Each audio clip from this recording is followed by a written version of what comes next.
Hello. Welcome to another episode of Schnozzcast. You're joined today again by Bob, Cory, and Todd. Cory, how are you? Oh, fantastic. Now that we have everything up and running, because I was a dummy and forgot my iPad at home. Yeah. So we are using yours. It happens. Todd, how are you, sir? I am amazeballs, sir. Amazeballs. How are you? I'm good. Did you hear that? Or is that just in my ears? I heard it. Okay. Don't know where it's coming from? We are using your old iPad, so that could... It's not that old. Yeah, buddy. Okay, it's sure old, is. but it's probably not the... We'll see. All right. Hey, if you're new to the show, thank you for joining us. You can catch us out here each and every weekend. You can also follow us anywhere on the streaming services where you get a podcast, especially YouTube. Go out to YouTube. Just give us a like and subscribe. And actually, here's a homework assignment for anybody listening to or watching this episode. Go tell 2 of your friends or family members who don't know we exist, and talk us up. I mean, obviously you're here. You wouldn't be here if you weren't interested in what we had to say, and maybe they might be as well. So some people like watching train wrecks, Bob. Yeah, train wrecks are always fun. Send them over to YouTube and tell them to give us a like and a subscribe so that they'll know when we go live on Saturday nights. If you want to, you can also reach out to us at schnozzcast@gmail.com, or you can DM us on Instagram, probably the best way to get a hold of us.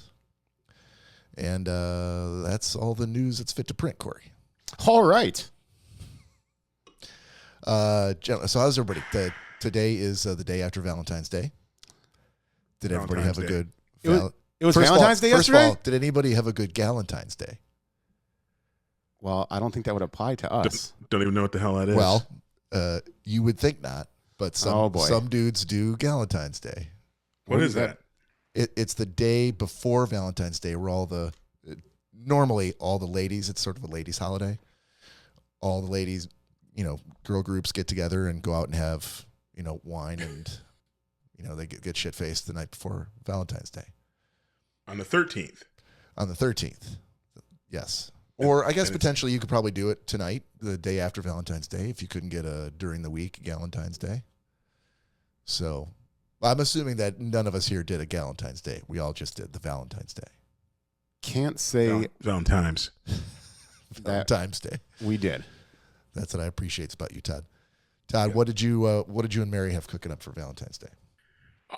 It's awesome that you said it that way. What we did was we had a romantic fondue dinner at home. Really? Indeed, bro. Had you ever done this before? Was this a brand new thing for you? Dude, I got game. I've been fondueing since the 60s, bro. Well, you are, in fact, then as old as I thought you were. So you and Mary had fondid many times before this one? Okay. Yeah. Yeah. Okay. Dude, talk about an awesome kind of date night thing, man. I don't do oil or cheese as the main staple. I actually do a broth and cut up some steak and some chicken. We didn't do shrimp this time. We oftentimes do shrimp, but I didn't do that. And we had some huge portobello mushrooms, and I made the stock from scratch, and it was freaking fabulous. And tonight we're going to do round 2 with some, but we will do some chocolate after that and have some strawberries and some fruit and some cookies dipped in some chocolate after. Sounds like someone's going to be eating some chocolate off someone. Somebody's going to be doing something, Cory. That's what I like to hear. Excellent. I assume that all the other fondues went well, and she was pretty excited to do it again this year. Yeah. We have a blast. It's good. It's a fun extraction. It's a lot of prep, mm-hmm. but it's a fun thing. That's a fun don't. Fun wish you didn't. Exactly. What about you guys, Cory? I worked. Yeah. And then we went to the Elks Club last night. Okay, so just a regular Friday. Yeah, we're not big on Valentine's Day. Yeah. Did you get her a card or anything? Valentine's. The old Valentine's. Did you get her a card or anything? No. No? Dude, Did you buy her a drink at least? Well, of course. Okay, well, there you go. I will say I'm insanely lucky that, Danielle's day, she doesn't care. I mean, like throughout the year, like if I stop at Bush's to grab, dinner or whatever, stuff to make before I get home, like I'll grab her flowers just out of nowhere and whatnot. And that's just what I assume. And Those couples who don't celebrate it seriously, they must be couples who, the guy will just do it just because, on and off, whenever. Yeah, and I think it means more that way than. I agree. I said so. Yeah, Valentine's Day isn't. You're a stand-up guy. None of that fondue shit for you. You're like, nope. I took care of that last month. Exactly. I don't. I don't want to. No, you cannot eat chocolate off me, Danielle. Exactly. Stay out the bushes, Cory. Stay out the bushes. Have Cheetah will view. Welcome, sir. Hey, how are you? I'm Patrick. Good to see you again, sir. We need to get together too to try to schedule something to have you on. Probably in late April time frame, I'm guessing. Late April, early May. But we'll reach out. We'll work it out. Let's do it. Yeah, I ended up. So Lori had Griffin, and so I ended up taking her out to her and Griffin out to Five Guys for dinner, and then we went to go see the new Captain America movie. Oh boy, which is it phenomenal. Five Guys, Five Guys is always phenomenal. Never fails to please at Five Guys. You're telling me you didn't like the new Marvel movie? The new Marvel. I know this is not gentleman's agreement, but I will give my quick spoiler-free review of it, and that is, if you're like me, you've seen all the trailers. I don't mind watching a trailer, and in the past, Marvel has done trailers where they hide certain things. They don't give away the entire movie in the trailer. They give you kind of just enough, and they even do some misdirection, some stuff that doesn't even actually happen in the movie to make you think that there's other shit going on. So I didn't have any problem with that. Lori, on the other hand, doesn't like watching trailers at all. You all right? Yeah, I'll tell you when you're done.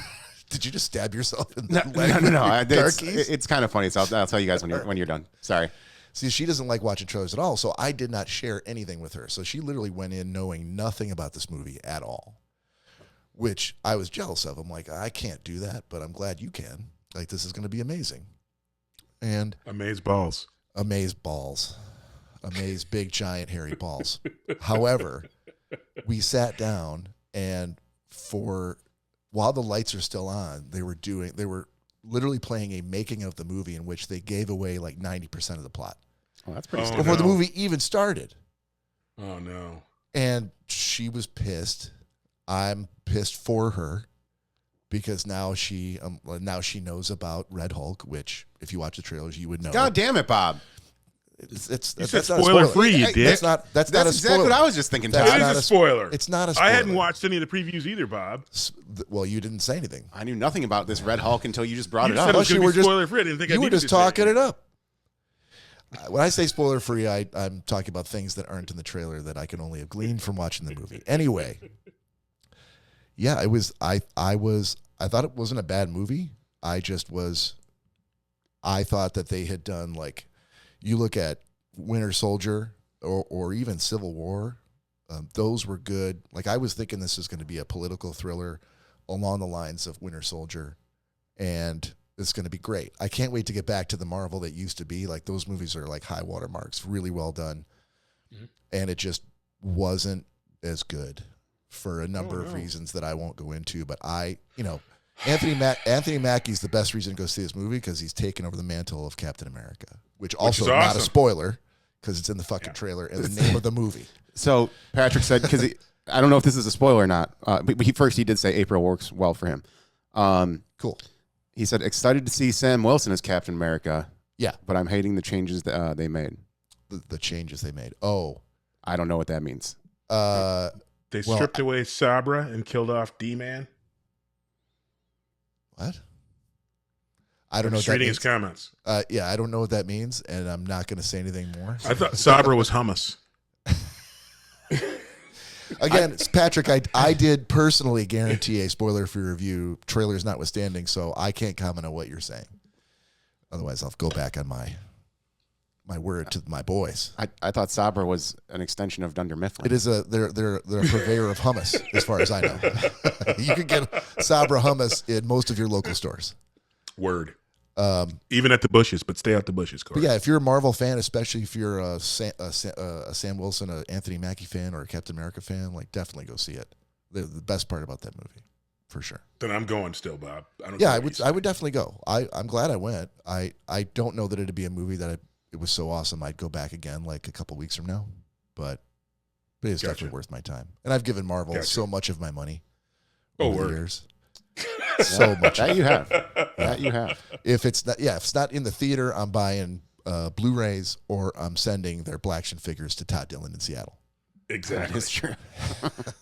Black Action. I love it. Right.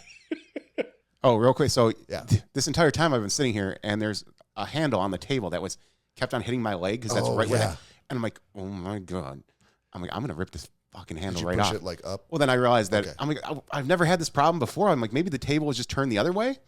And then I realized that you can actually just latch the handle up. So we're all good now. All right. Perfect. I'm not going to flip any tables. Nice latch. During the episode. That'd be really good. That'd be the end of the show, I think. Well, I mean, all the electronics are on this side. Yeah. Besides the mixer. So, yeah, we would definitely be dead in the water. Todd, what are you drinking tonight? What sort of non-alcoholic, dry February concoctions are you drinking? I'm drinking a fabulous non-alcoholic porter-style beer by Black Butte Brewing out of Bend, Oregon. My sister city, man.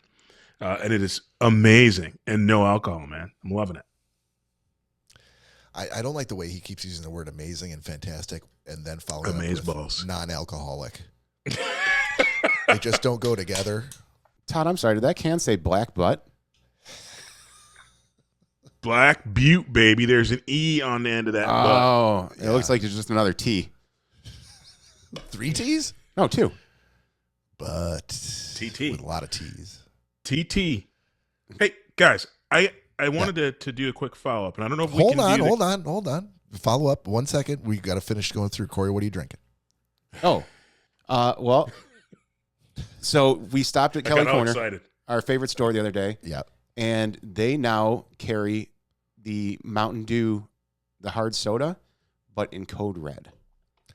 Yes, I learned What? this last weekend that it just came out, and I asked my Bless You Bob store on the corner if they could get it, and they're going to try to do it, but they didn't even have the regular. So they don't have anything whatsoever as far as Mountain Dew? No hard Mountain Dew. Yeah, dude. He's like, it's right back there with the pop. I'm like, this is hard Mountain alcoholic. It's hard Mountain Dew. He's like, I don't understand what you're saying. It's not in the Mountain Dew. Did you look there? I go, yeah. I looked. Hard Mountain Dew. Like, see this? It's hard iced tea. Like that, but it's Mountain Dew. Yeah, I don't think we have that. I go, I know you don't have it. Can you order it? Yeah, I wonder how, because that's a pretty big liquor store, too. He said when he called them, like, they can continuously are sold out. Like, every time their truck rolls up, he's like, they've never had any left. Really? Yeah. Huh. So I'm like, do your best, man, because I'll be buying it every weekend. Yeah. So, yeah, I was very excited to find out that they finally came out with Code Red. And, it's dang good. Yep. And zero sugar, too, which is amazing. Well, that's why I'm excited. Yeah. Oh, it's going to kill you then. But Cory showed up with one for me because he knew I was Nice. excited and I didn't have it, and that's what when you need help, a friend helps. You are welcome, sir. Thank you. You're That's welcome. what she said. Todd, sorry, I cut you off. You were getting really excited about something. Yeah. Well, I was up giggling about this all night, and it might not be funny, but this is absolutely, if we were all in the bar together, I'd be bringing this up. Okay. So last week when we talked about. Well, I brought up the fact that a comedian said that there wasn't another word in another language that was the equivalent to queef. Like you could say different groupings of words together and whatnot, but. I'm sure the ladies are happy that Queef is making a return appearance on the show. Yeah, well, and it's gonna be short-lived because the thing that had me chuckling last night, you know what word has just an amazing amount of synonyms, and I was hoping that we could get the counter up because I don't know why, it just had me rolling last night. Fecal matter has so many synonyms that we use, and I wonder if it's an American thing or if it's like if every country has like 57 words for shit. And so literally I started banging them out. I'm like, shit, dookie, grad, turd. Yeah, I had to take a grad. Must be a Monroe thing. It's regional. Regional, yeah. But I'm like, there's so dung, poop, poo. Yeah, I don't know that we need to go through them all, but I think... Come on, Bob. Jump in. I think that it's probably a fair statement to say that Americans rule the roost when it comes to coming Words up for with turd? synonyms for dirty words in general. Whether it's shit, whether it's queef, whether it's fuck. I mean, we literally have a cottage industry about that. We based all our comedians on their ability to know all those words. Not that other countries don't do it, but I think with doing absolutely zero research, I feel very confident saying that America leads the world. Poo poo. Yeah, you're not going to go through all of them, are you? Yes, that's why I wanted the counter. No, I wanted to see how many unique words for shit we could come up with. Patrick is just furiously naming off animal poo, cat poo, kangaroo poo. Right. I did want to, before we get into the first segment, I did want to share something that I learned over the past few days. So, as a lot of you know, my kid is in a band, and I've seen their band play live a number of times, listened to their recordings. And I guess I'll start by saying I don't get it, but I know I don't. The reason why I don't get it is because I'm old. It really is. They play. Yeah, It's a type of emo music they play that there's. I didn't realize there were several subgenres of emo. Screamo. Well, it would not be emo if there wasn't different subgenres in itself. Yeah, that's a good point. So it makes it emo. Yeah, you're right. Goes against the rules. But in fact, I learned that there have been like almost like periods of history of the world. There have been different waves, like first wave, second wave, third wave, fourth wave of emo music, in which there have been massive developments or evolution in the sound or splitting off into different subgenres of emo. I learned all this shit because their band guested on a podcast. Crap. Oh, are you still with the shits and well, you could have used another word. I thought we moved on from that.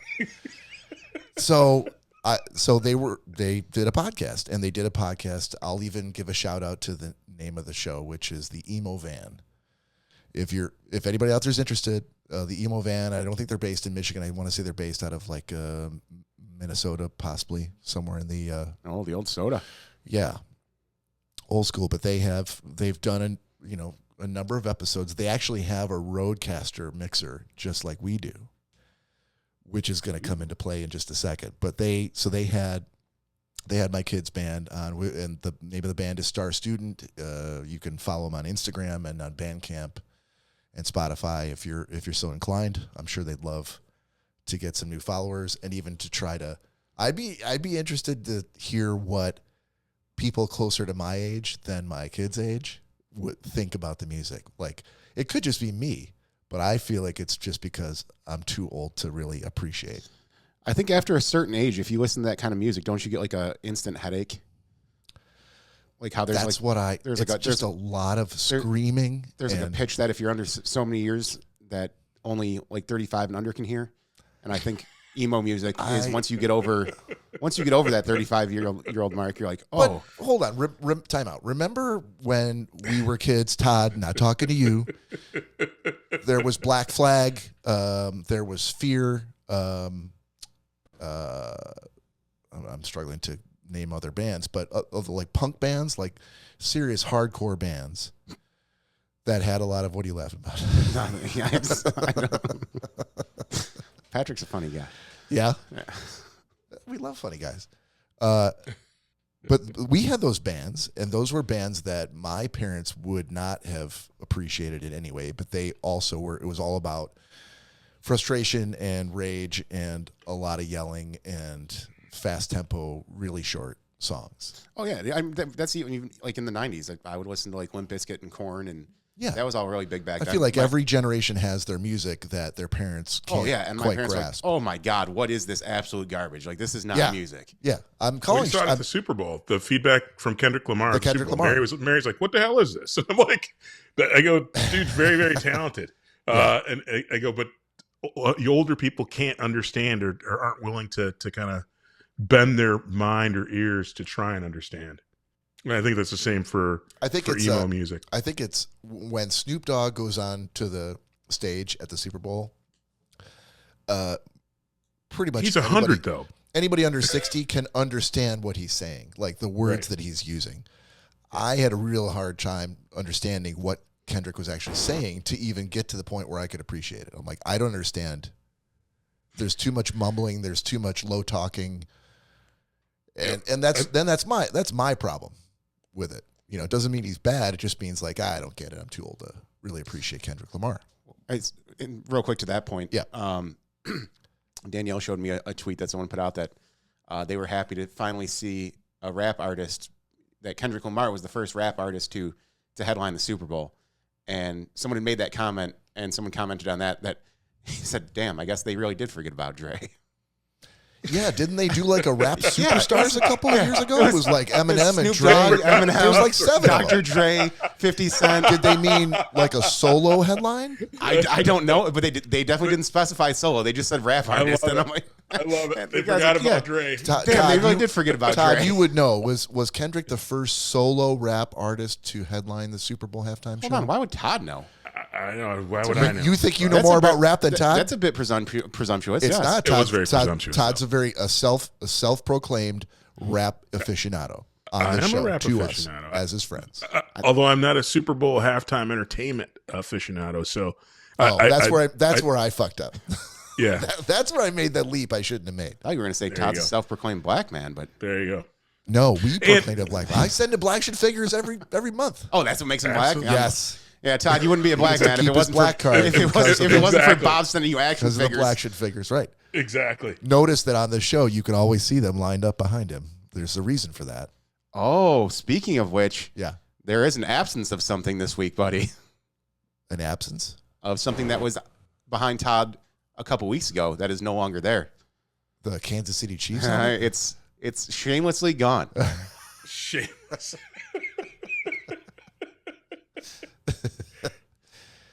I mean, It feels like they didn't show up, so I couldn't have it show up on the screen again. All they right, let you down. They let you They down. didn't show up. I mean, again, I said at the beginning of it, I wasn't going to be upset no matter who won because I was a huge Jalen Hurts fan, huge Saquon Barkley fan. I was happy to see those guys get rings, but I love the historical nature of them potentially three-peating would have meant. And one of my favorite players is DeAndre Hopkins, and I was hoping that he'd get a ring. And so I was on that wagon, but my feelings were the only bummer for me in the outcome was the fact that, again, Mahomes and company just didn't show up. I mean, so it wasn't even an entertaining game. The commercials by far were better than the game, Right. and even they weren't that great. Right. Where's my Taylor Swift clothes here? All right. Quick time out here while we do a shot. Todd, in spirit, we know you're with us, but if you got one out there, pour one out, tip it back with us. Cheers. Cheers. 13 more days. Salute. Counting the seconds. Exactly. Anyway, okay, so to go back to my original. So my kid's band is on the show, and he was up in his bedroom recording it when they were doing it, and it was like a week and a half later. He's like, "Oh, you know it's available." I'm like, "Well, download it right now." So I'm listening to it, and first thing I will say is if your offspring is on a podcast, you owe it to them and yourself to listen. I even sent the link to the show to his mother, because that's really the one way you're going to get to know your kid in a setting that you would never know these things. Even if I asked him a question every day for like 45 days, I'd still not know all the shit that I learned on the show.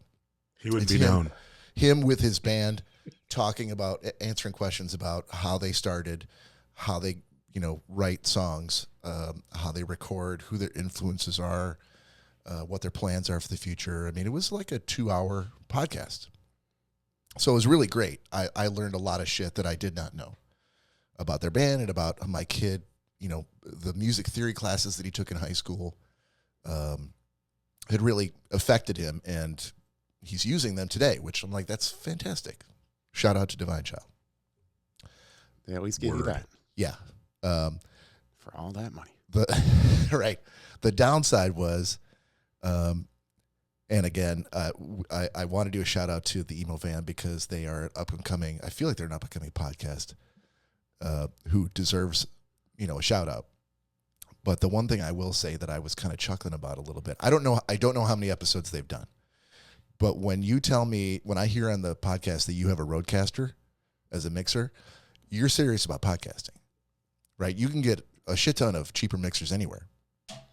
I was gonna say we had to work our way up to a Rodecaster. We didn't have this to start with. It's insane to start out with all the equipment we have before you've even done one episode. But you're on a podcast, Todd. We're still waiting for the Todd Dillon podcast to come out. You know what? Now that I think about it, Todd just kind of sat in the shadows and was like, "Oh, I'm gonna let these idiots work out all the fucking kinks and get everything down. And then once they actually start sounding and looking good, I'll ask him if I can join."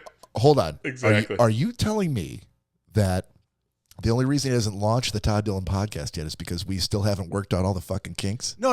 Not as far as the Todd Dillon podcast. I'm saying. So what are we waiting for here, Todd? Well, it's two different. We're at two different. I know. I'm just giving Todd shit because I Two want to hear his different podcast. vectors. Stop giving me shit. Tell me more about this podcast. I want to hear his about podcast. Jack. Okay, so the thing Deflecting. it bothered me. It bothered me because their volume was so low. I had to jack the volume up to like 25 in my car to hear them, and I'm like, "You got a Rodecaster Pro mixer. There is no reason why your podcast should be this quiet."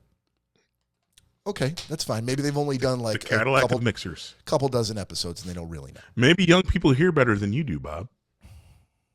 Maybe. Yeah, to them it was ear splitting. Exactly. That's why we don't listen to you. You're too loud.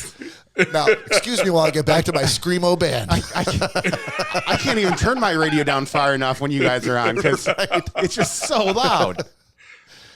But the thing that, this is going to sound like it's a knock on Emo Van, and I guess there's really no other way to say it, is because as a host of a podcast, when you listen to other podcasts, you listen to Tom and Bert, right? Yep. Todd, I don't know. You listen to probably some self-help, really sort of motivational type of podcasts, I assume.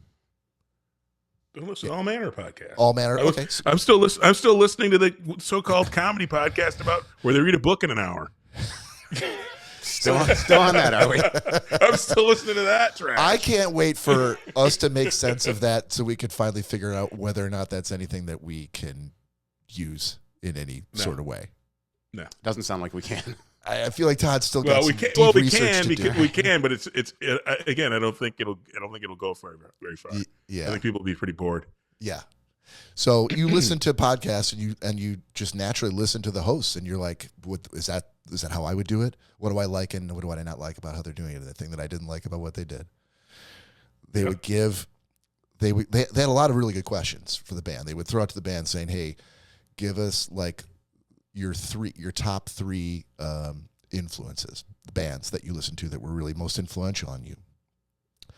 And they would go around, there's 3 guys in the band. So my kid is 2 bandmates, and they would each kind of go in turn and give really, really good answers. And they would go to their phone and they would discuss this and discuss that. They were like, "Oh yeah, and here's why," give reasons why. And after they were done, the host would go, "Sweet." All right, and that's and there's then just silence, and that's why those are my influences. Sweet. Next question. All right. Not even next question. Just like they would like the band would have to jump in and go and try to keep things moving. Hey, and after they did it like 7 or 8 times in a row, I'm like, okay, stop.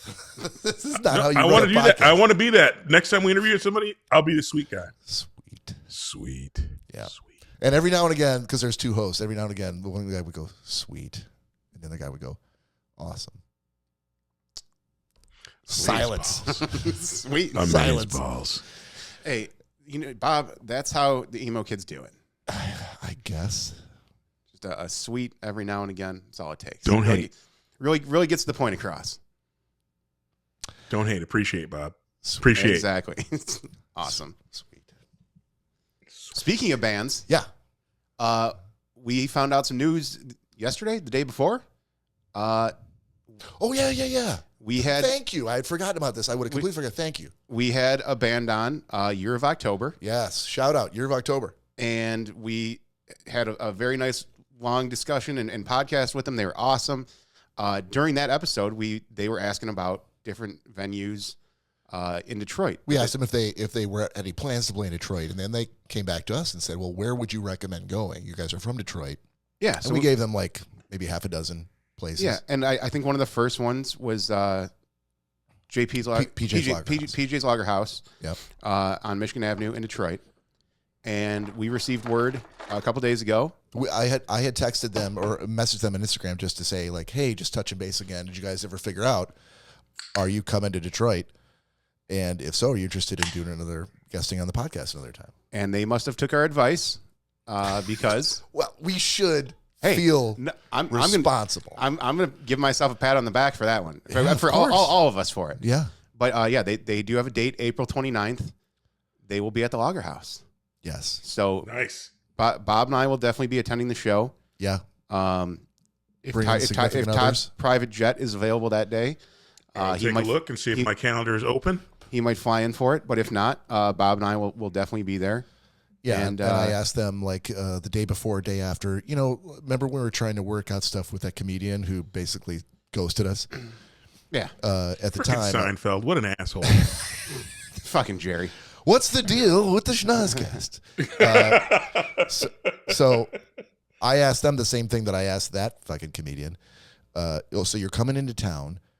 I assume it's an evening gig. I don't know what time you go on stage. 8, 9, 10, 7 whatever a.m. it is. It's Are an you gonna 8 a.m. show? How long you're in town? Like, do we have time for an in-person? Like, we're not far. And they could come here and do the show if we wanted to do it in the morning. Well, actually, no, we couldn't because it's like a Tuesday or a Thursday. Was it really? It's middle of the week. I didn't even look at the date. Yeah, it's Okay. not a weekend. So us doing an in-person show would really mean the only way we could do it really is if they were planning on staying in Detroit for like the day before or the day after. Well, we'll have to get with them and figure something out because, Yeah.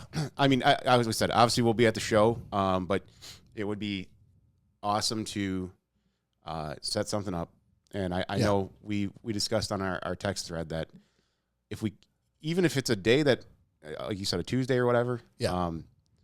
if I got to take a day off, buddy, do I would love to do, like I said, I would love to contact the Lager House ourselves and be like, hey, is there any chance we could set up a podcast? Man, you've been to the Lager House. Yeah. Yeah, there's no doing a podcast from the Lager House. It's, first of all, Yeah, of course there is. where are we going to set up? Secondly, like If they're probably It's gonna be loud. one of 2 or more bands that are playing. That's going to be loud as fuck. I'm not saying I'm saying going like during the day. Oh, Before the bands start. we'd have to establish a relationship with the Lager House, which is not a bad idea. That's what I'm saying. But- I think we give them a call and again, what could it hurt to at least ask? Nothing. So Word. hopefully, Yeah. we will be having a podcast from the Lager House The Lager House. on There you April go. 29th. Well, let's And see what the band says about assuming that they're not like trucking into Detroit at like 6 p.m., hitting the stage at 9 and then leaving right afterward. Right. Let's see what their availability is. And if it turns out that you and I can take the day off and maybe do a show in the morning, and then, if they've come in the night before, I don't, Bluetooth is off. Yes, it isn't the Bluetooth. I don't know what that is. Okay. But yeah, let's see what they say, and we'll react accordingly. Yeah, but yeah, no, I was very excited to see that message that they do have a date here Yeah. And it's one of the places that we I think it was one of the first places we recommended. Yeah. So, yeah, that's awesome news. And looking forward to seeing Year of October live. Oh, yeah. And yeah, hopefully getting to talk with them. If we can't do that, then doing a show like the weekend before that with them would probably be the thing I would want to do. Yeah, and I mean, and even at that too, we could always take the GoPro and mics and just do even a short little interview with them, at the Log House. That's a great idea. Really good idea. Yeah. Yep. And at least get that. Yeah. So 100%. Yeah, we'll have something for you guys. But definitely looking forward to April 29th. Yeah. Thank you for bringing that up. Of course. The other thing I forgot, Todd, is there any way can you put Todd's camera up full screen? Sure. Because I sent Todd some stickers, but I also sent something else with him in that package that hopefully can make the light of day here and make it worth my time to get some satisfaction out of seeing it on camera. Yeah, boy. The Bend and Bash. That's right. What I can't see the name on the. Looks like Booby Lashley. Booby Lashley. Is that the name? It's Bobby Lashley. Jesus. I call him Booby. All right. He's got those big pecs. If you're new to the show, I have a running gag with Todd for years in which I send him black action figures because we had gone years and years ago to see like a Star Wars film or a Marvel film or something. This is where it all started, Bob. Lando Calrissian. Okay, so it was Star Wars, yeah. And he said, well, how come there's no black superheroes? And I'm like, what are you talking about? So I made it my life's mission to spend $45 a couple times a year to send him black action figures that currently festoon his office behind him. And then we got the Legends. This is the new. Oh, Captain America. This is the new. Wait, what? Captain America, bro. You bought that? No, you sent it to me, brother. No, well, that's not the new one. Not from the new movie. It is not, but it is. It must be from the TV show, from the Yes. Falcon and Winter Soldier. Got it. Yeah. Yes, I did. Yes. Yeah. Now there's another one I'll have to send you because he's in a new movie now. Indeed. New costume. Indeed. So. And Red Hulk is technically a No, he isn't. No, he's not. Todd's looking to get some free action figures. Yeah, no, there are specific rules here, Todd. He's like, Luke Skywalker had an uncle that was And by the way, black. exactly. Charred, singed, I think is the word you're Leroy looking Skywalker. for. No. He was blackened. He wasn't black.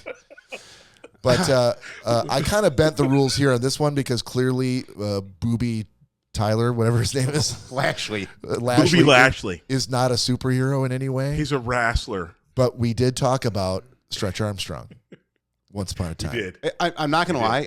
I did see that once Todd held it up, that Yeah. it's kind of a Stretch Armstrong version. Yeah. And I kind of want him to take it out of the box and stretch it. It's up to Todd. I know. It's Todd's property. I know. now. If it was me, that thing would have already been out of the box. It would have been like necktied around your... Oh, yeah. I don't know. He's definitely has better restraint than I do because that box would have been Listen, opened. once you unpackage it, it drops in value by like 50%. Exactly. And now, here you go. He's asking for it. The Mace Windu, baby. Yeah, Patrick asked for. What do you say? Like, I want to see all the rest?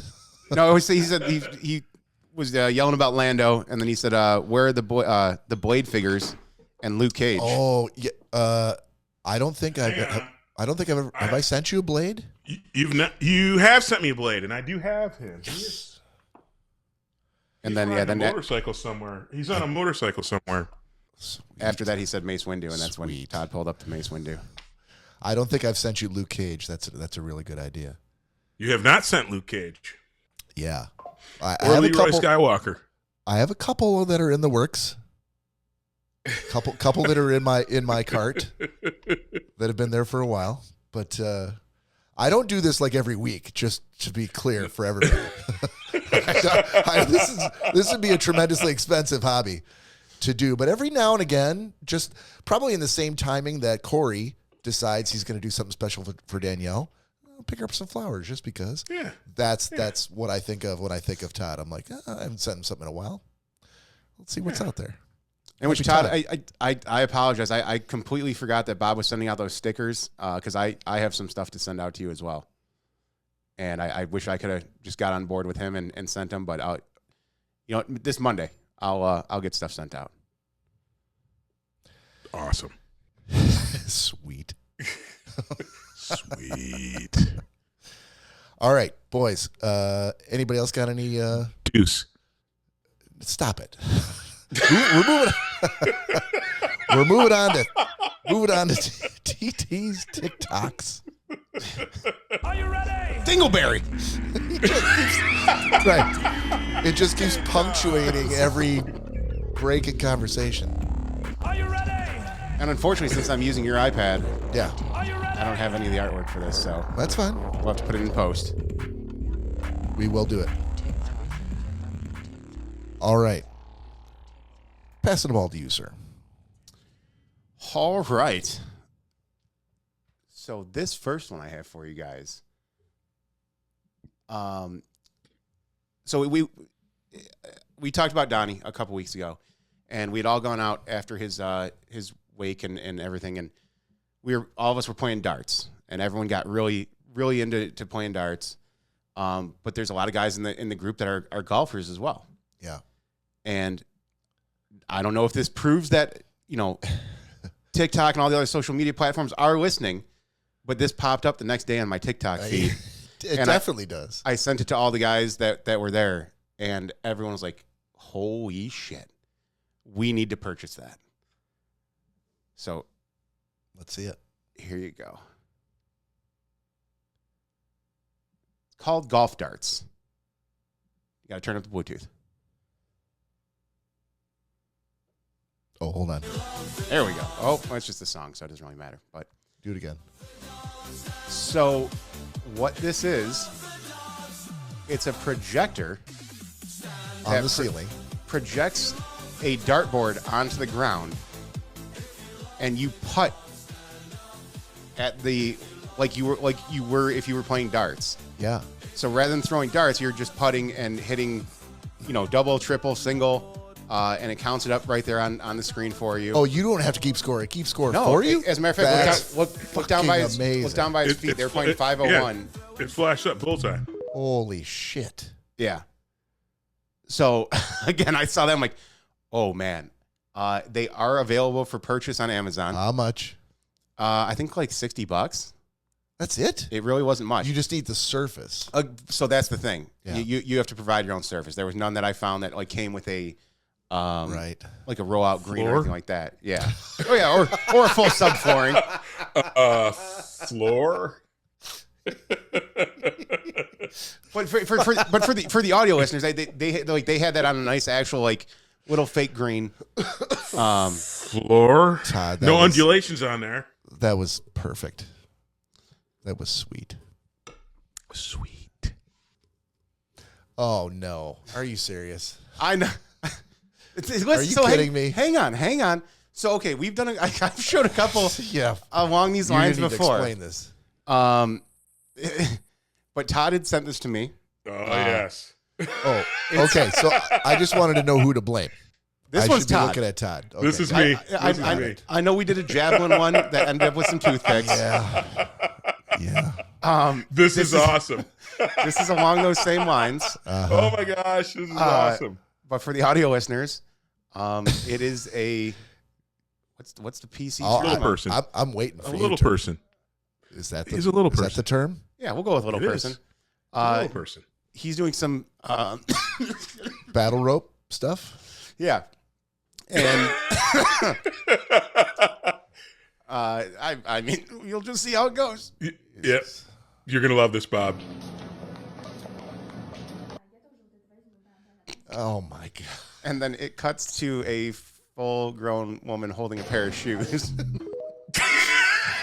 Who's the battle ropes become the shoelaces for her shoes. Battle ropes. Yeah, the shoelaces. that's Todd. You ought to be ashamed of yourself. And then she tugs her shoes, and the little person falls over. You really ought to be ashamed of yourself.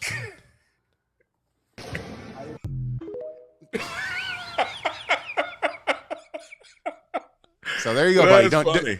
Don't say I've never taken. When were they canceled? It was at 10 p.m. on the nose. Saturday, February 15th. That's when it was. Saturday. That's funny. That's debatable. All right, so this next one. I love these. This lady, and just as woman, a subgenre category of TikToks, that category of women or girls who've gone to the dentist and have had a whole lot of Novocaine, dude, this and have nothing but and are so loopy that they just can't help but talk. I love them. So I have seen a lot of those myself. This one, she's very coherent. It was just numbing agent and Novocaine shots that she had in her mouth, so she's not out of it. But I'm not gonna lie. Yeah. I mean, I've been very numbed up at the dentist and periodontist and all that before, given what I've had done with my teeth. Sure. I don't think I've ever seen this happen.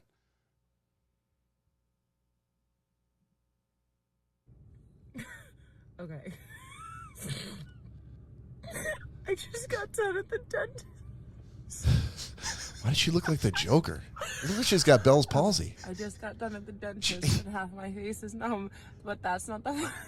My face is so numb that I can't close that eye. She can't close her one eye. Okay, ready? Look, this is. Ignore. I'm a hot mess. It's fine, but like, ready? This is me blinking.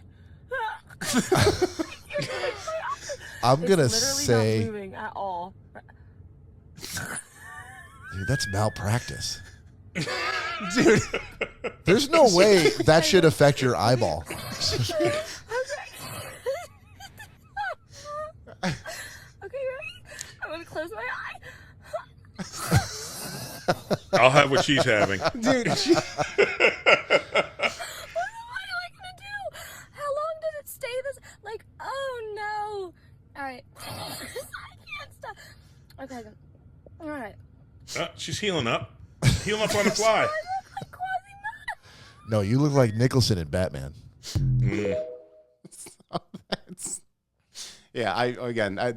That's a whole new level of Novocaine that I've yet to see. All right, and this last one, this is one I sent to you, is not a TikTok. Yeah, it's brought to us by our own Bob Rankin. Yeah, so I actually made this video using CapCut, but there we this go. So my kid has started a habit of taking pictures of my dog from various distances. Like my dog seems to be comfortable with not being close to you. And so these pictures are just they turn into more of like a Where's Waldo for my dog. So enjoy.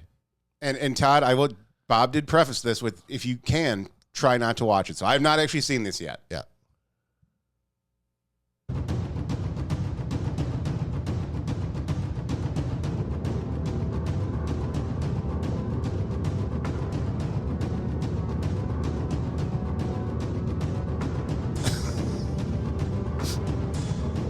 That's a good one.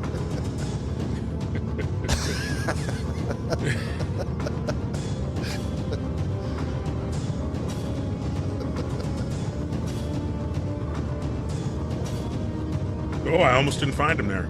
Right.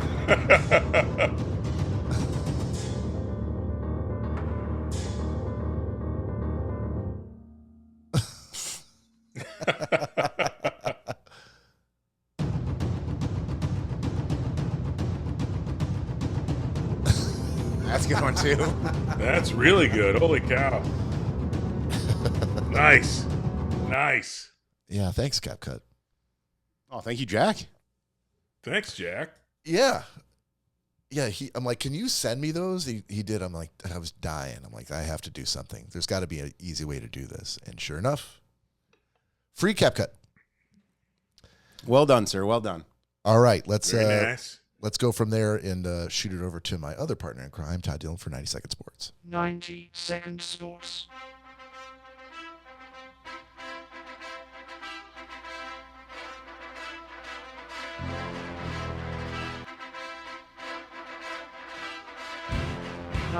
Second Sports.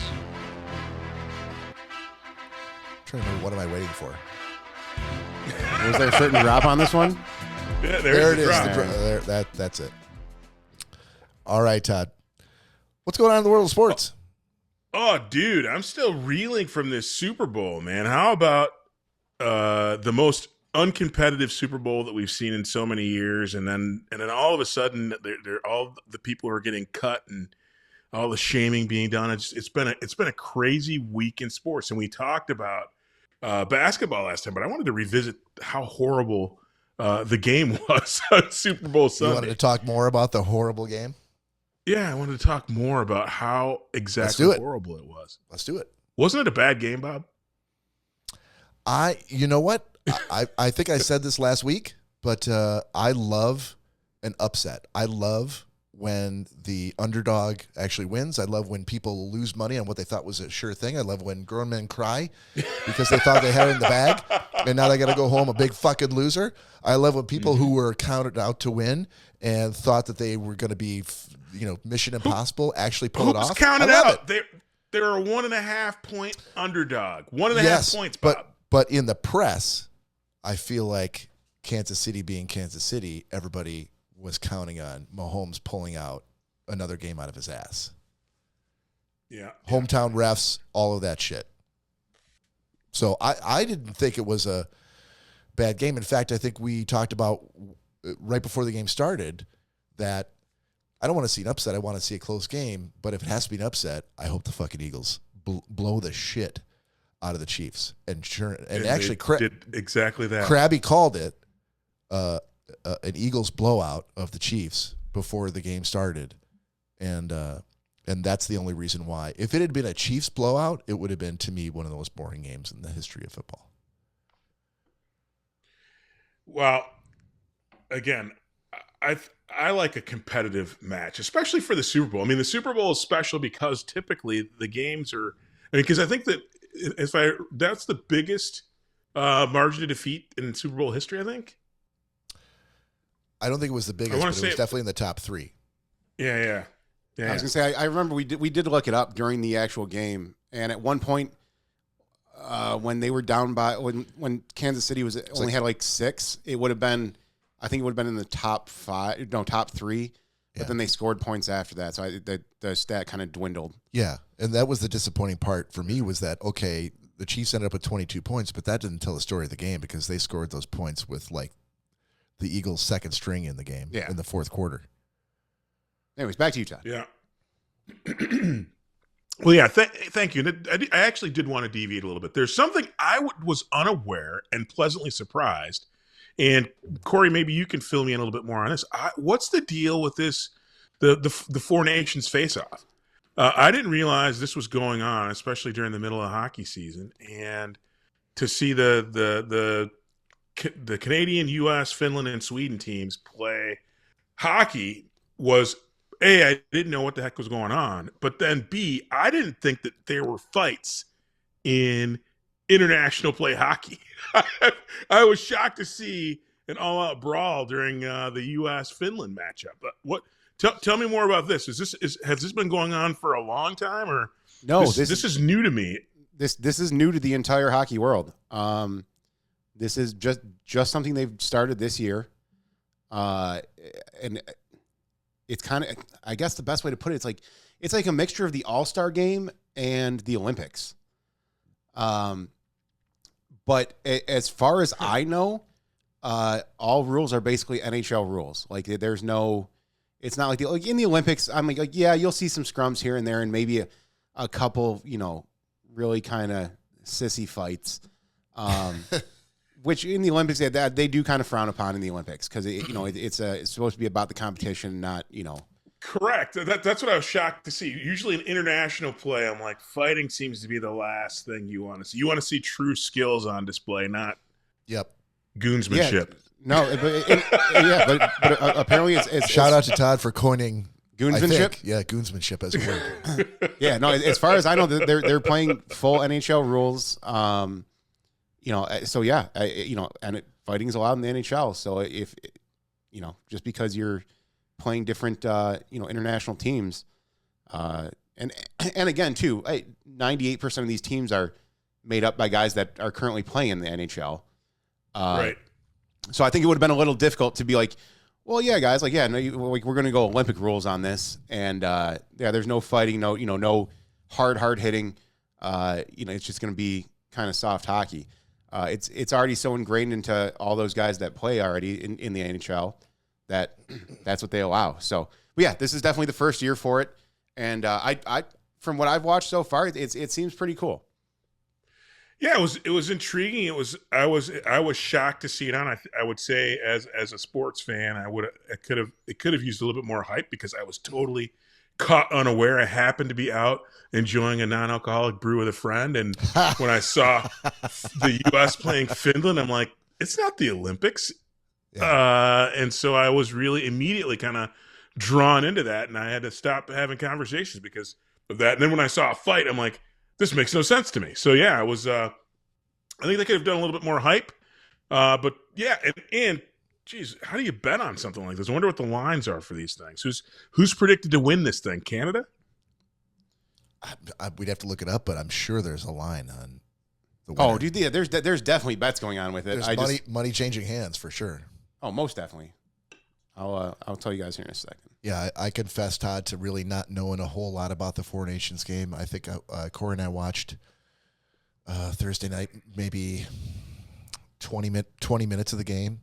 But by the time they turned it on, or by the time we got there, U.S. was up like 5-1, which is, okay, that's a blowout in a hockey game. So I didn't really pay close attention. So your ignorance of it, I share. Yeah, like I said, I think they could have done this seems like it should be a bigger deal, given that it's a hybrid type scenario, and if they're trying to pull people to the sport, it seems like they did a poor job of kind of marketing this event, because I don't know, what's the bragging rights for this thing, and is this now a yearly thing, or are they going to do it every 2 years, or what's the deal? That I don't know. I have not looked that far into it yet. I assume if things go decent, they'd probably look at doing it just like the Stadium Series that they do now. Detroit, and I can't remember. It's the Blackhawks, the Blue Jackets. Oh, I thought they're going to play the Blue Jackets in the Columbus Horseshoe. No, yep. The first year they did it though, that the NHL did an outdoor series. Gotcha. It was the Wings versus Chicago, and it went so well and got such a great response. They do it every year now, and with several other teams too, not just a single, not a single team, but two teams. They do it across the league with several other teams, and it's become known as the Stadium Series. And again too, like I don't even know if they really promoted that well enough, but it definitely took off. So I think, I hate to say this because I'm biased to hockey and I love the sport. And I think it's, you got players. Yeah, players are still making a good amount, but they're not making NFL money. They're not making NBA money. But I think this is the NHL's response to, how well the NFL is doing, and what they do with their production and everything like that. So if it works for them, it works for them. Great. I do agree with you. Like, yeah, I didn't really hear much about it until one of the Wings games I was watching like a week prior to the Four Flags game. So I really didn't even know anything about it until then. So yeah, they should do a better job promoting it, but I feel like this is going to be, like I said, they're going to do it. They're obviously doing it this year. And if it takes off and they get good viewership out of it and a good response from it, I could see it coming around next season as well. Gotcha. Well, that's my sports, Bob. That was just over 90 seconds. Just over 90 seconds? Of course. All right, let's do a quick little gentleman's agreement then, if we can. Gentlemen's agreement. Gentlemen's agreement. Gentlemen's agreement. Gentlemen's agreement. Gentlemen's agreement. Gentlemen's agreement. Oh, gentlemen's agreement. Oh, it's the motherfucking gentleman's agreement. All right. Just a quick recap for what are we doing here. The Gentleman's Agreement is a segment that we do in which we assign each other a TV show or movie that we like, that we think that our co-host is going to like, and they have to watch it and then give us a quick spoiler-free review of it. And sometimes they get a grade. From Todd. Sometimes I'm gonna break precedent. I don't do this all the time. I generally like to go last, but I'm gonna go first this time because as it turns out, each of my co-hosts had to watch something that I assigned them, so I can't wait to hear. So I'm gonna go first real quick. Fair enough. And I had to watch Hockeyland, which I think was from Todd. Me. It was. Yeah. So this is a true story documentary about two hockey teams in Minnesota, one of which was kind of already sort of at the top of their league, top of their game. I don't know if they were all state but they were entrenched like in the upper echelons. They had already climbed the ladder to success and kind of made it up there. And the other team was trying to get there. They were climbing the ladder. And there was, I guess I'll make this absolutely spoiler free and very, very brief and just say, Todd, I give you an A, sir. This was like, I felt like when I watched Friday Night Lights, not the fucking shitty TV show, but the movie. Yep. Like that's the level of commitment that the boys and the families in Minnesota have to hockey. And I had that same feeling that I quite honestly hadn't had since the first time I watched Friday Night Lights. And so I will be rewatching this again. I ended up having to pay to watch it. And I rented it, but now I'm regretting it because I should have bought it. But how could I know? Right. So exactly. So I may end up buying it now. But that's awesome. It is a fantastic documentary about, northern Midwest hockey at a Friday Night Lights type of level with kids who are literally doing everything they can to just find to get to the top. So yeah, even if the top is only at a local level, right? Right. Absolutely. Yep. Yeah. So. Well done, sir. You hit it. Thank out you. of the park. Thank you. It's funny too that you like that, and you said the Friday Night Lights. It reminded me slightly of the movie rendition of When the Game Stands Tall too. Again, just from a different angle. But yes. I loved it. Awesome. I'm glad you liked it. Yeah, fantastic, dude. All right, which one of you motherfuckers wants to go next? I'll go next. All right. Todd, because I usually go first. I love it when you go first. I assigned you Triangle of Sadness, and don't tell me that you watched the Bermuda Triangle because that's what you thought I said. I did. I watched the Bermuda Triangle, and it was really sad because boats kept getting lost, and no one could discover why. No. So actually, you assigned me The Great Escape. I had forgotten that I had seen that awesome movie from 1963. Yes. But I'd already, as soon as I started, I'm like, yeah, this is a really good movie, and I've already seen it. Right. So you assign me the Bermuda Triangle. Mm-hmm. No, Triangle of Sadness. Triangle of Sadness. There it is. Well, again, well done. Todd is fucking razor sharp with the wit tonight. It's rape callbacks, little shit synonyms in between every segment.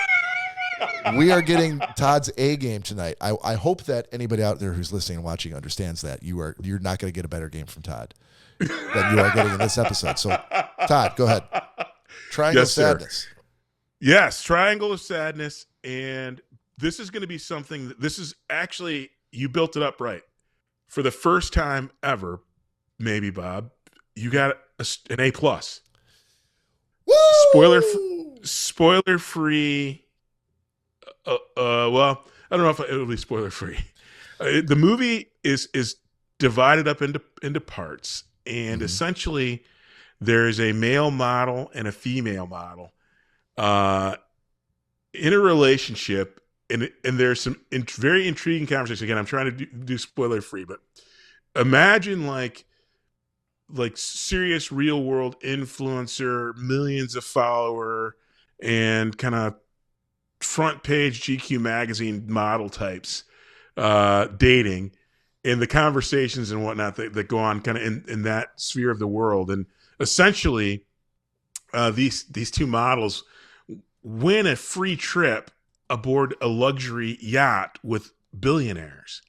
And so while they're kind of, I would say in the top 0.5%, they go on a luxury cruise that is with people who are in the top like 100,000ths%, right?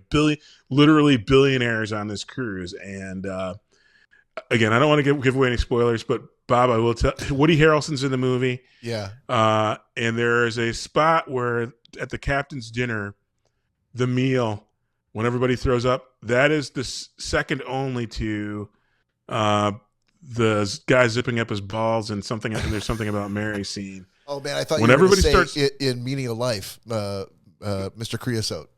Oh yeah. But that dining room scene is one of the funniest things I've ever seen in my entire life. I laughed and was disgusted, and laughed some more and was disgusted. And the scene with that woman sliding back and forth in her cabin bathroom. Again, I'm not giving any spoilers. I think that happens like halfway through the movie. Like that's not even the last scene of the movie. I remember watching that thing, and right when they got to that scene, I'm like, this is a fucking batshit crazy movie. But then it got even fucking more batshittier in the second half. Yes. It's this movie, again, without spoiler. Imagine, just everyone should think to themselves what it would be like if a bunch of billionaires and super elites hung out with each other and were captive on a cruise ship, and not even a cruise ship, with super yacht, with the have-nots. With a cup, with the have-nots, and what could go wrong? Yeah, there's a few movies out there that you could term as being like in the category of class warfare, or class distinction or class differences. Yeah. This is definitely one of them. It's amazing. And then I was trying to explain it to Mary while we were on a walk today. And the one thing I will say too is, the saying, power corrupts, and absolute power absolutely corrupts. Corrupts absolutely. Yep. Yeah. This movie is that should be the title of it, especially given how the tables turn. Yeah, I will confess to have been sort of misled by the title, Triangle of Sadness. It made it seem like it was a different type of movie than it ended up being. Mm-hmm. But it was one of those where when it was over and the credits rolled, I'm like, what the fuck did I just watch? It was similar. I was like, that's freaking awesome. I will watch it again, and I'll be recommending it to anyone who I talk to about movies, because it is that freaking just outrageously hilarious in so many ways. And Woody Harrelson does a freaking bang up job. Yeah. And, again, no spoiler, but when he's at the captain's dinner, when they're standing on the angle. Yeah, it's really hard to do. But now I feel really exposed, because I've given you an A, you've given me an A+, and the only thing left is Cory, who's doing a review of something I signed to him, which I feel is not going to be anywhere close to an A+. I don't know why you say that, buddy. Just a feeling I have. All right, so Cory, that's it. I'm not going to give anything else away. It was great assignment, freaking awesome movie. Anybody out there listening, watch this and don't turn it off right away, because it's confusing. There's a couple times like, what the hell am I watching here? But brilliant movie. All right. So Cory, you had to watch The Tender Bar from me. Oh, I thought it was The Bartender. Like, Jesus. Yeah. A pivot. Yeah. No, I had The Tender Bar from Bob. So, okay, how do I even start this? Yeah, this is how bad reviews start. No. So hang on. Todd, like you just said about, don't turn it off in the first, couple minutes or whatever. the Tender Bar started kind of started out like that, a little bit slow. But then once I realized, it's got Ben Affleck, Ron Livingston is the narrator. There was another big name in it that I can't remember, but it's definitely a slow starter. But once you start watching and realizing the story, it's definitely like an indie-esque kind of film. Mm-hmm. There's never any like there's no insane excitement in it. It's telling someone's story, and again, which I didn't realize till the end that it was based on a true story. So that was very cool. I kind of wish I would have known that going into it. That probably would have helped out a little bit. What's a quick 30-second spoiler for explanation of what it is? So it's this young man. His dad just basically abandoned him since he was a child. He lives with his mom and his uncle, Ben Affleck being the uncle. And, just like every family, they go through some trials and tribulations. But he's got... Hey, Gina. He's got Gina. I'm sorry. I normally can't see the comments, but Cory was kind enough to put them up on the screen. And now I can finally see it. And you were supposed to be here tonight. Yes. Yeah, we really launched into it and didn't even explain. Like we had said that Gina and Zeke were supposed to guest tonight. They each had plans, didn't work out. We're going to try to get them back for another night, potentially. Zeke's my boy.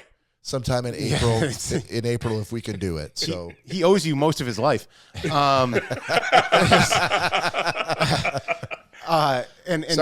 Gina, yeah. So again, too, we hope your dad's doing good. Yeah, absolutely. We understand why you couldn't be here. Yep. Again, wish you the best. So anyway, yeah. So Ben Affleck's his uncle, like I said, just like any family, they go through trials and tribulations of a family. And JR, the main character, he goes off to college to Yale and has aspirations of being a writer. Mom wants him to be a lawyer. He wants to be a writer. And it just goes through his younger years, through the college years, and the shit that he deals with the girl that he meets in college was absolutely crazy. And then he goes on to work at the Times. And it doesn't go so well, and again, trying to be spoiler free, but it just goes from there. And the ending was a bit abrupt. Yeah, it just it didn't really give you what a lot of indie films. Yeah, it was very open ended. Like they'd like to not necessarily tie it up with a neat little bow that the mainstream. Yeah, it seemed like you're like, okay, we're about to have like another, like we just hit the half part part of the movie, like. Right. There's going to be the rest of his life that we're going to see now. Yeah. And that doesn't happen. It just ends. Right. So did my movie. Ended like that as well. Yeah. So in that aspect, it wasn't terrible at all. It was a good film. Like I said, just a slow moving one, sure. which isn't a bad thing. I will tell you though. Yeah. And here's where this gets very interesting. Yeah. Danielle and I both watched it today. Oh, I didn't know she watched it with you. She watched it with me. Okay. She gives you a resounding A+, sir. Did she really? Wow. She absolutely loved it. Wow. She was That's so your best tied. report card ever, Bob. Yeah. Well, you just gave me an A+. I've gotten 2 A+s today. She was enthralled with this movie. Really? At first, it was I could tell she was kind of like, she was just playing on her phone, like. Yeah. And I told her, I'm like, I have to watch this because gentleman's agreement. So I think that right there, she was like, "Oh, what stupid movie is this going to be?" Right? Who assigned it to you, Bob? Jesus Christ, it's going to be a piece of shit. But no, she actually didn't ask until about halfway through the movie. She goes, "Who did Todd or Bob assign this?" I said, "Bob did." And dude, after she was caught up in it. Okay. So much to the point that I had to stop it because it's on Amazon Prime, and if you pause or hit the touchpad on your controller, it'll show you like what actors are in it, in that scene. Oh, she didn't want to know. No, she wanted to know. She's like, because she didn't realize it was Ben Affleck in the opening scene, and she wanted to know every actor that was in it and where they were from. So she started researching. Like, she's like, where have I seen this person before? Where have I seen that person? The only thing, her only discredit to the movie was the end. She did not like the end of it. That's fair. But then once she found out it was also, it was based on a true story, just like I did, she immediately started researching JR, the real person, and went down a rabbit hole. So yeah, I said I did enjoy it. She loved it. Yeah. It was absolutely amazing to her. Like I said, she told me to tell you to give you an A+. Just to jump in right here. So it looks like Gina is asking Cheetah, who's actually Patrick, if she knows him, and I think it's because Patrick is have Cheetah will view as Patrick, and Todd and I he was kind enough to have us as guests on his show, but he probably heard us saying that we hope that your dad was doing better, and so he's a caring individual, and just wanted to also give his give his best wishes as well. So that movie's it's a character study. You know, character studies are different than like action films or like political thrillers, whatever. They tend to move pretty slow. Yeah, no, and I said once I realized at the end, hates character studies, absolutely can't stand them. But in this one, I thought like Affleck does much better in like an independent movie, a small movie like this. You put him in a bigger movie like a Batman movie or something like that, I feel like the movie just goes like that. Batman. Yeah, no, they did great casting, and it was I said I did enjoy it. It was just it was like I said, a slow burn. Yeah. So also, this might be the first time ever that a significant other's review of the movie has entered into the rating system of Gentleman's Agreement. Did we just create history for the Schnozzcast? First time ever. I know. Yeah. I said we on fire.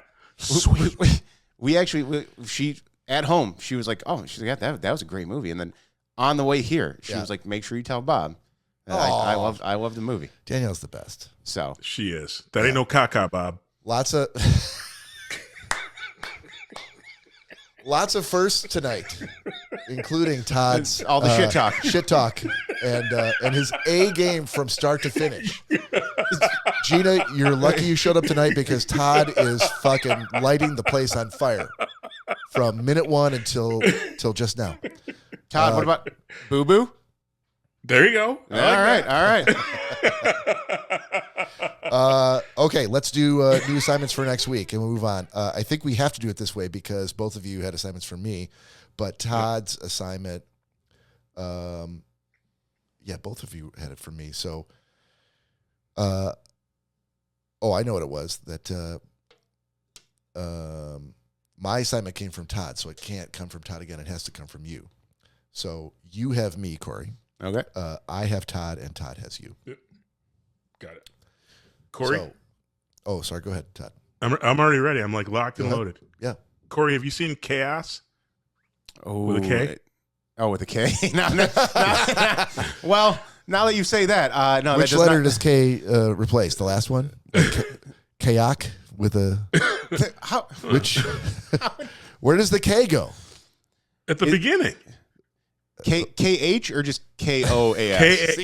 KAOS. KAOS. So yes. KOS.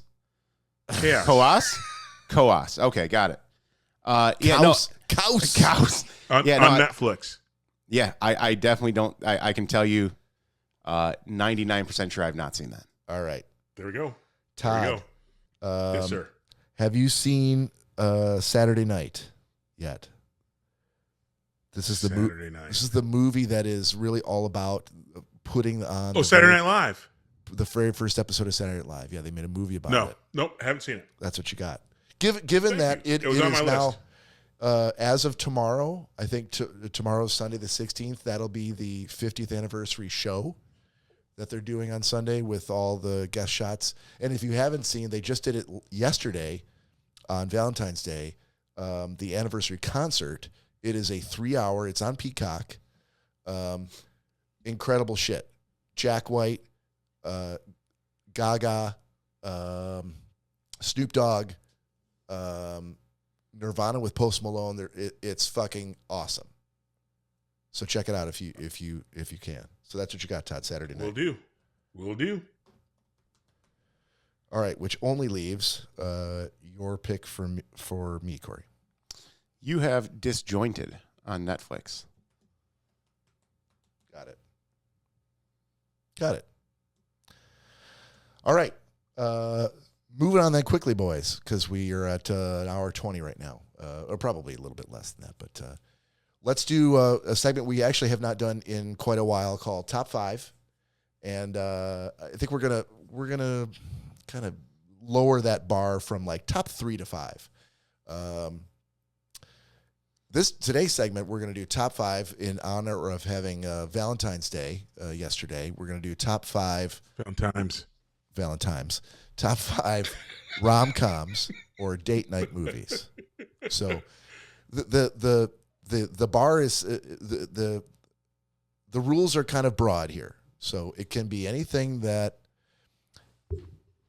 You there, Cory? Oh, I think I might have just lost. There we go. Okay. Got my headset back. Anything that involves, something that you would classify as a romantic comedy or something that would be a date night movie. I'm not going to judge a whole lot on what we say. I think it's pretty broad, but we're looking for at least 3. If you can do a top 5, that's great. So Cory is pouring shots. Yep. So unless you want to go first, Todd, I can go first. I'll go first because I think that my number 1's going to be on more than one list. Maybe. Okay. So are you going from 5 up to 1, or are you going to just no particular order? Ooh, I'll do it in reverse order. Okay. What's your number 5? It's a tie. Boomerang and Coming to America. So your top ties for 4 and 5 are Boomerang. Yeah, Coming to America is technically a romantic comedy, I guess. Yeah. Yeah.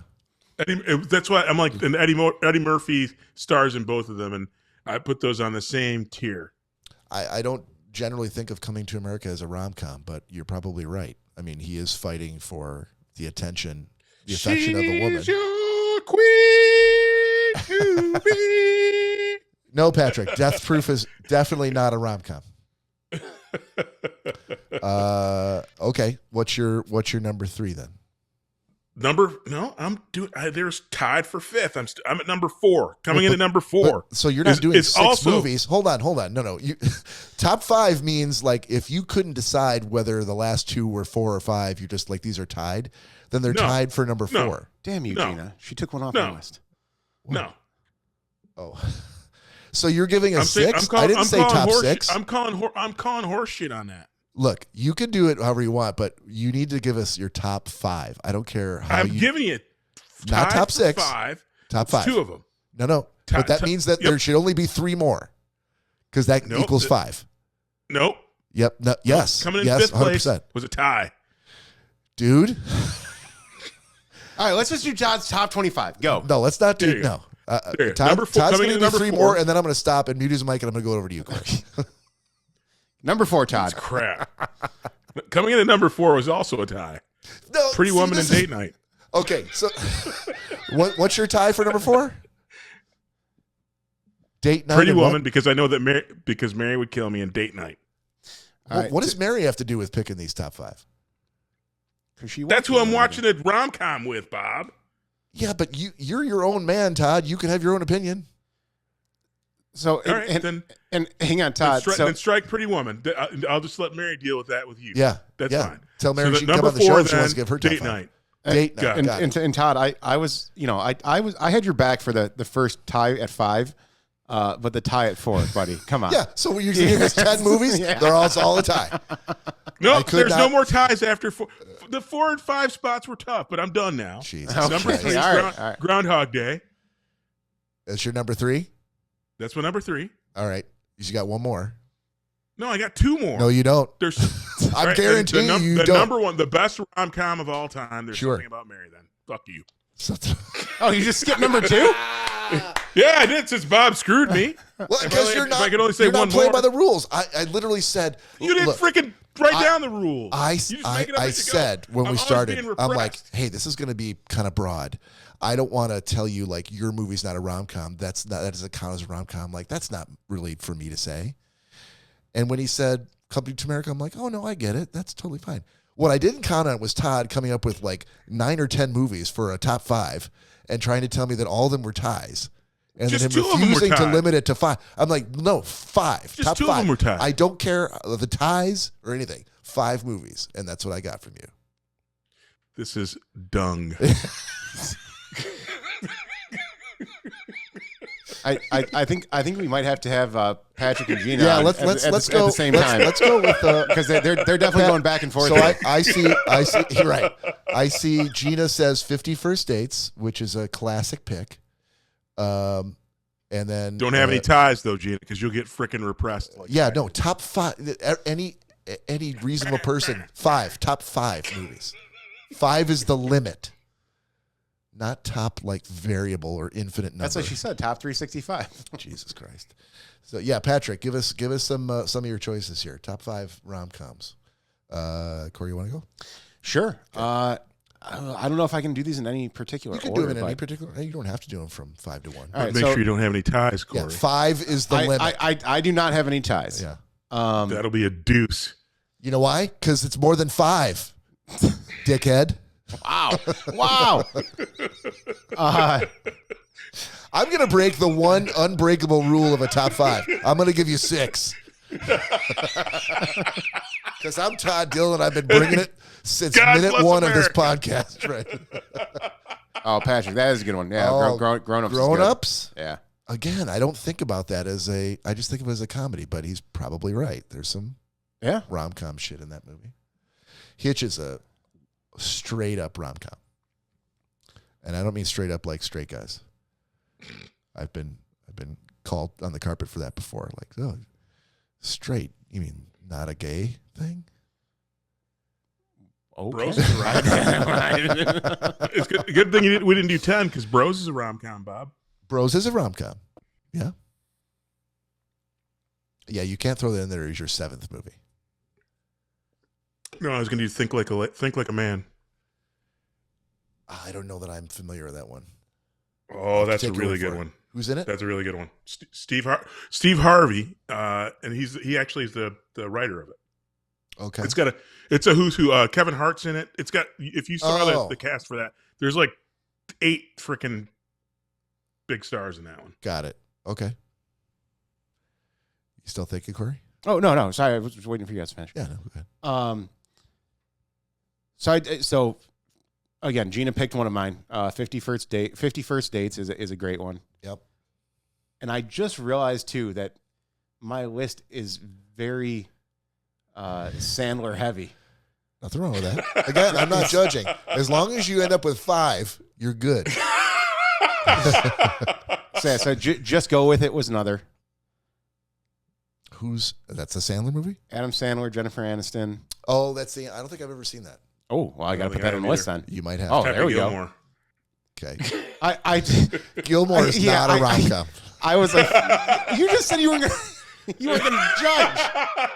Well, that's not an official judgment. Changing That's my gut instinct is how is that a rom-com? Yeah, no, fair enough. Okay.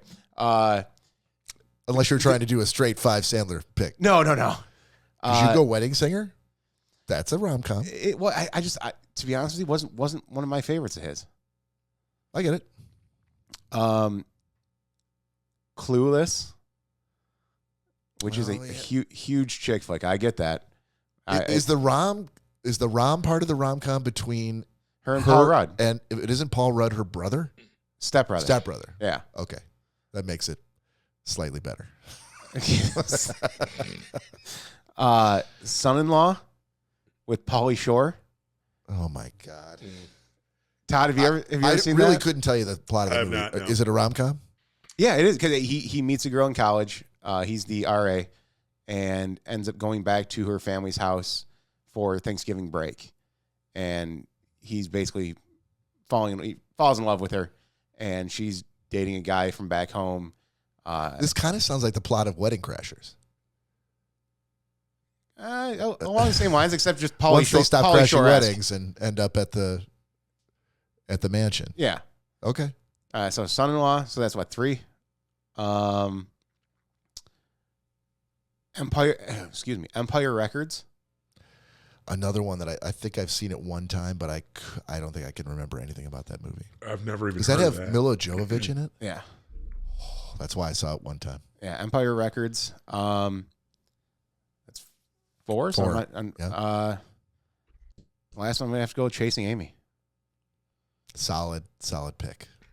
So Solid pick. So let's go to the chat. So Patrick's got Grown Ups at number 5, Hitch at number 4, Julie and Julia.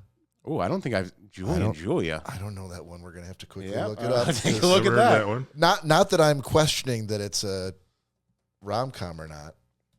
Just that I'm unfamiliar with the movie. Very unfamiliar. Oh, it's Meryl Streep. She's playing Julia Child. And Amy Adams. Oh, Amy Adams is in it. That's why I haven't seen it. Oh, I've never seen the actual movie, but I have seen the cover screen for it on Netflix. Okay, and then Patrick's going with The Christmas Train, another one that I am not. Again, I'm not. The Christmas Train. The Christmas Train. That sounds as bad as Jingle Jangle. It sounds like a porn. But Jingle Jangle is not a rom-com, right, Todd? Correct. The Christmas Train. Speaking of which, is a Hallmark movie. It's got Dermot Mulroney. I can never tell Dermot Mulroney and Dylan McDermott apart. Me but it's got one of the two of them in it, and then Danny Glover, and then some chick who I don't know. The Christmas Train. If it's by virtue of it being Hallmark, it's got to be a rom-com. Like, you win, Patrick. That's your number 2. You dug deep there. Yeah. And Gina says Hellraiser. Gina's only vote has been Hallmark throwing up emoji and Hellraiser. I feel like 50 First Dates too. She did have. Oh, so she's got one. Okay, got it. All so right. That means I had room to use mine then. Thanks, Gina. Well, if you wanna ask Gina if you can use her other 4, you got 4 more to go. I feel like Paranormal Activity would also make Gina's rom-com list. Yeah. Well, the ghost was touching her. I would like when we finally do get Gina in the podcast. I would like to ask her to go into deep detail explaining why Hellraiser is a romantic comedy. That would be amazing to hear. Yeah. Forgetting Sarah Marshall. Okay, so it's at this point where I need to jump in and do my 5. Otherwise, they're all going to be stolen. So my 5. Oh, is that on there? Yeah, from number 5, I have Forgetting Sarah Marshall, classic movie. Never heard of it. What? Put it on your list to assign to Todd because I feel like he's bullshitting us. But you got a long way to fall. A long way to fall. Yeah, you just got an A+ today, bro. Don't be assigning me any shit that's gonna freaking. No, I'm telling Cory to do it. Number 4, Chasing Amy. Number 3, I got Palm Springs with Andy Samberg and Kristen Milioti. There's a little bit of like a time travel and Groundhog Day built into that, but it's a good rom-com. And then number 2, Groundhog Day, and number 1, When Harry Met Sally. All right, solid picks. Yeah. And so she started with 50 First Dates, and now Gina's got Forgetting Sarah Marshall, Friends with Benefits. So that's 3. I'm not counting Hellraiser. Until we get an explanation, Gina. Yeah. We cannot count. You want to explain it in the chat, then? No, not in the chat. You got to come on the show and explain it. Oh, okay. So are we willing to let that be one of the 5 until? No. God, no. Okay. Until we get an explanation. So we need 2 more. But in the meantime, we can go with. You guys want to finish up with a question? Or we have a shots in here. We do have shots in here. Sorry, Todd. I know you're still in those last couple days of February. But. No, Gina, we did not know you were kidding about Hellraiser. We were kind of hoping you were serious and had a really good explanation for why it is a rom-com. Now you can't disappoint our listeners. You have to come up with an idea of why it's a rom-com. Yeah, I mean, at this point, we might be looking at March before you come on the show, right? So you got a lot of time to think about this. You can make something up. Yeah. Like 13 going on 30. Oh, Patrick's still naming movies. Patrick, you already got 5. Oh, no, wait. Yeah. Don't get Bob's undies in a bunch. No, that's his number 1? That would be his number 1. Oh, got it. Okay. That's a good one. I have actually seen that one. Cheers, buddy. Cheers. Todd, cheers.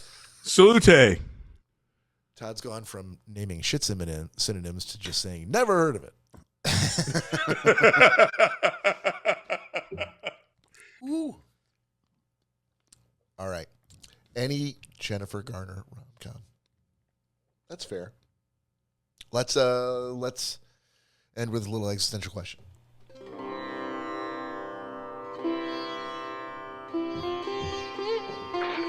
Existential question of the week. That's horrible. Why are you laughing, Todd? Because it's horrible. I got to fix that. There's a lot of shit you got to fix, apparently. But I got to watch all these rom-coms. Not until you're assigned them. Oh, let's see here. What do we got for today?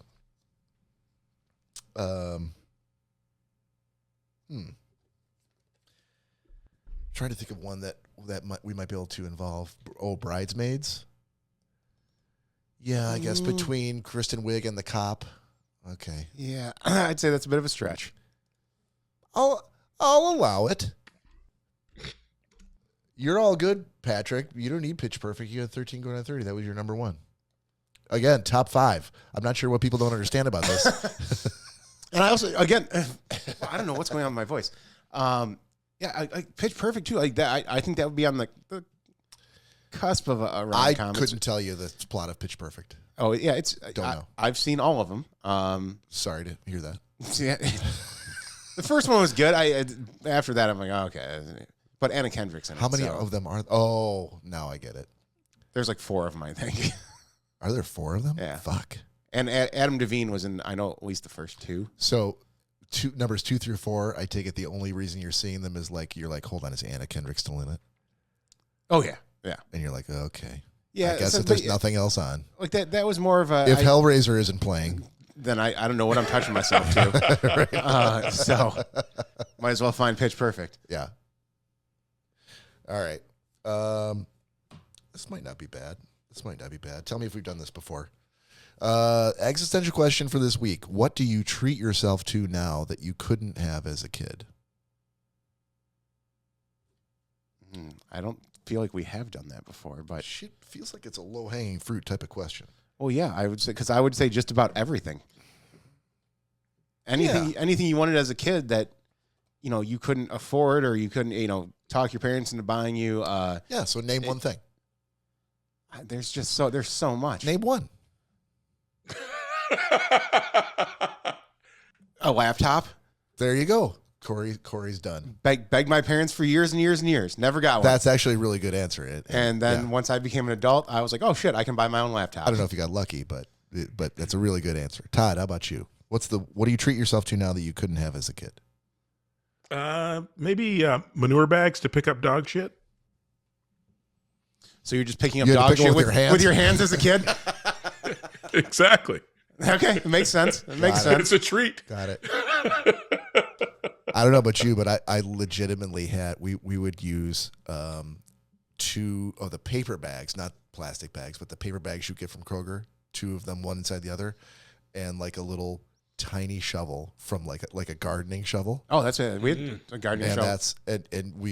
I would be sent outside in like end of February, beginning of March, when the snow thawed, to pick up an entire winter's full of dog shit. And it was the worst day of the year. So okay, all right. Well, here, not to get into a rabbit hole on this, but I guess it's since we're talking about shit, Todd should be enthralled. Yeah, I am. I'm excited. Coming full circle. Right. So Full talk. That's what. He's just trying to angle for not just the A+ performance, but also the episode title. I think he either has a Word document up right now, because it is getting fewer and far between. Because I know he's really this is my fault, because I told him there's a website called thesaurus.com. and he's dwindling down on words now. So yeah, he's really got to sparse them out. Yeah.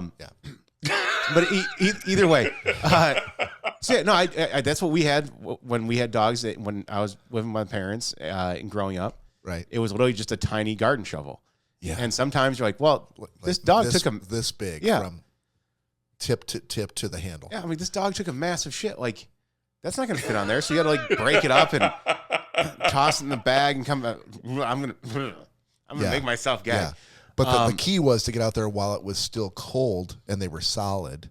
Well, yeah. Then before the sun comes out and you're like, fuck, this shit. Yeah, then it starts warming up and it's disgusting. Really disgusting. Yeah. But so the funny part is, so we have 2 dogs, and Danielle she did buy like this like thing that you don't even have to reach down, like it's a little like claw pooper scooper thing. Yeah. I'm like, oh, that's really cool. Like, that's a great idea. Yeah, it's fucking terrible. It doesn't work. It like just smears the shit all over the grass. Does. I'm like, Yeah, and I've I'm like, seen those. And I'm like, great. I'm like, so then I'm gonna be cutting the lawn. I'm still gonna be stepping on dog poop because it's all over the grass. So guess what I fucking did? We had a garden shovel with a little broken tip on it. Yeah. I'm like, I guess this is not what I my use shit now. shovel. Yep. I'm like, so apparently my parents, they were right about something. Are you saying you have the one piece with like two handles that kind of like does this? Yeah. Yeah. So it's just, you pull on the handle. And it squeezes the thing together.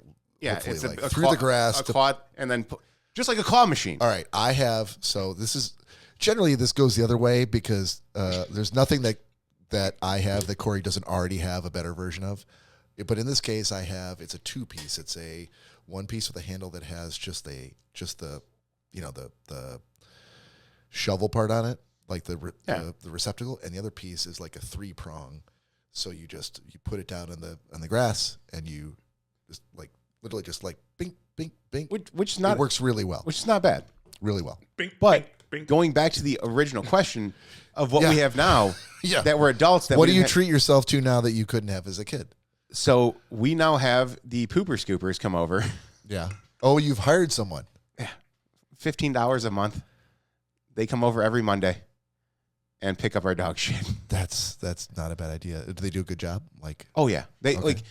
so it's a husband and wife. They're some of the greatest people ever. I've ran into them like twice because they come at like hold on a 8 minute. in These the- 8 in aren't the like morning. kids. These are grown adults. Yeah, they made a great.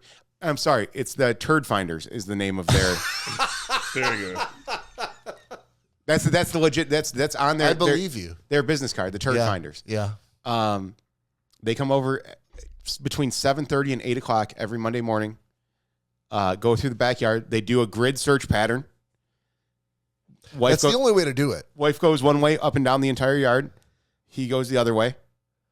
I've seen my kids when they were younger walking through, like doing sort of like a bee Just with a like random- fly around yeah. the fly. I'm like, what the fuck are you doing? You're gonna Do you miss not know how to so do- much shit. Yeah. I'm like, you're gonna have to come back in and do it again. Yeah, Guaranteed. They do a solid grid pattern all throughout the backyard. Yep.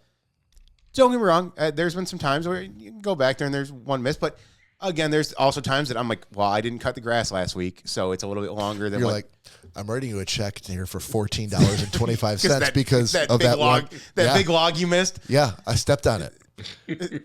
I'm getting my money's worth. Yeah, they do a fantastic job. And like I said, for $15, like you can't beat it. No, I guess not. I wish someone was offering that service, or if I had a kid who would do it, if I just asked. So anyway, what do you treat yourself to now that you couldn't have as a kid? I see from Patrick.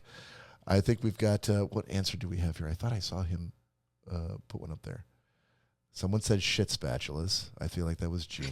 Yeah, they're Yeah, that's not the official name either. It's a poop knife that you're talking poop about. knife. Yeah, is the actual official name.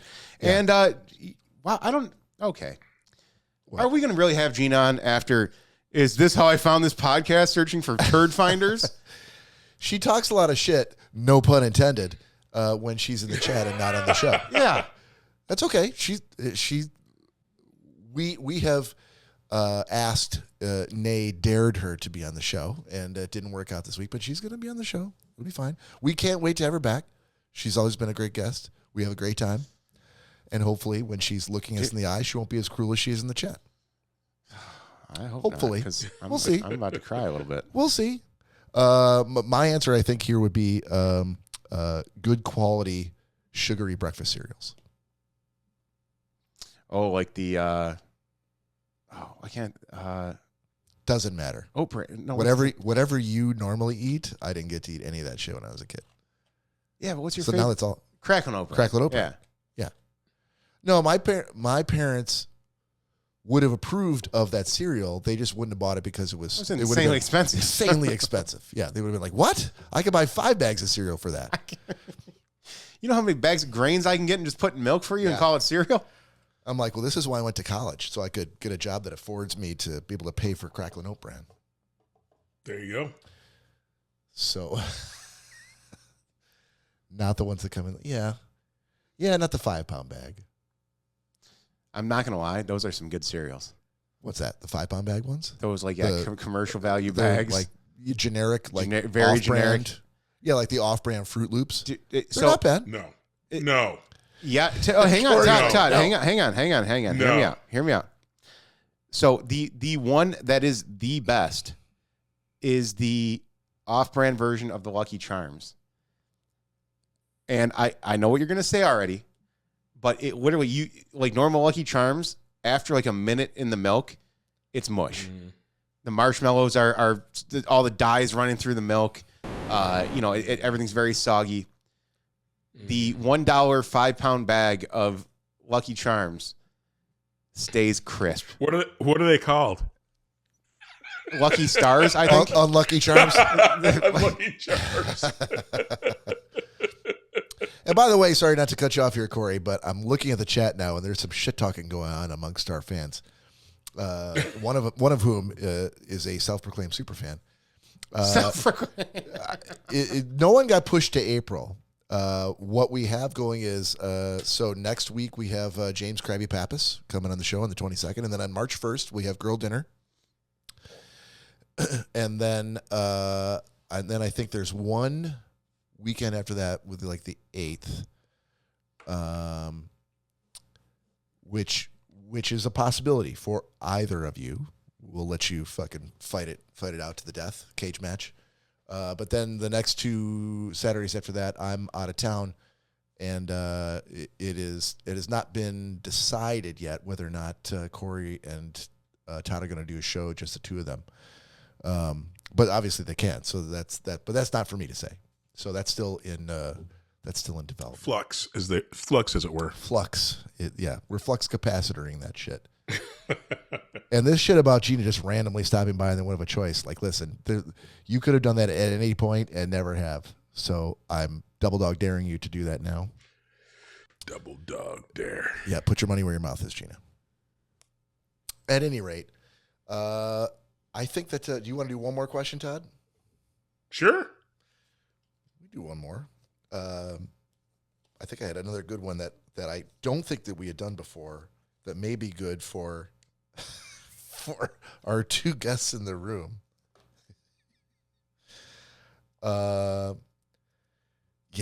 This one might be.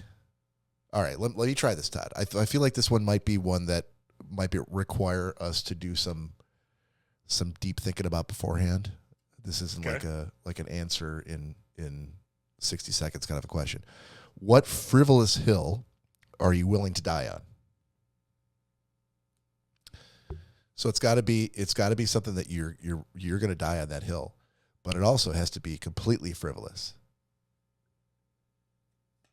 And I feel like this might take a bit of thinking. This is a core grievance. Oh. Yes, I'm probably asking the wrong person, because you literally every week. This is the first week in a number of them that you haven't done a grievances segment. And I have a grievance too. You want to just do that then, and we'll call that good? That'll be the instead of doing this question, we could do your grievance. No. Okay. No. All right. But it is a core grievance. I love it. It is. It's very grievance oriented. It is. What frivolous hill am I willing to die on? Yeah. Yeah. Let me. Frivolous is a very it's a subjective term. I don't want to be the one to, give you the thumbs up or thumbs down as to whether your hill is frivolous or not. But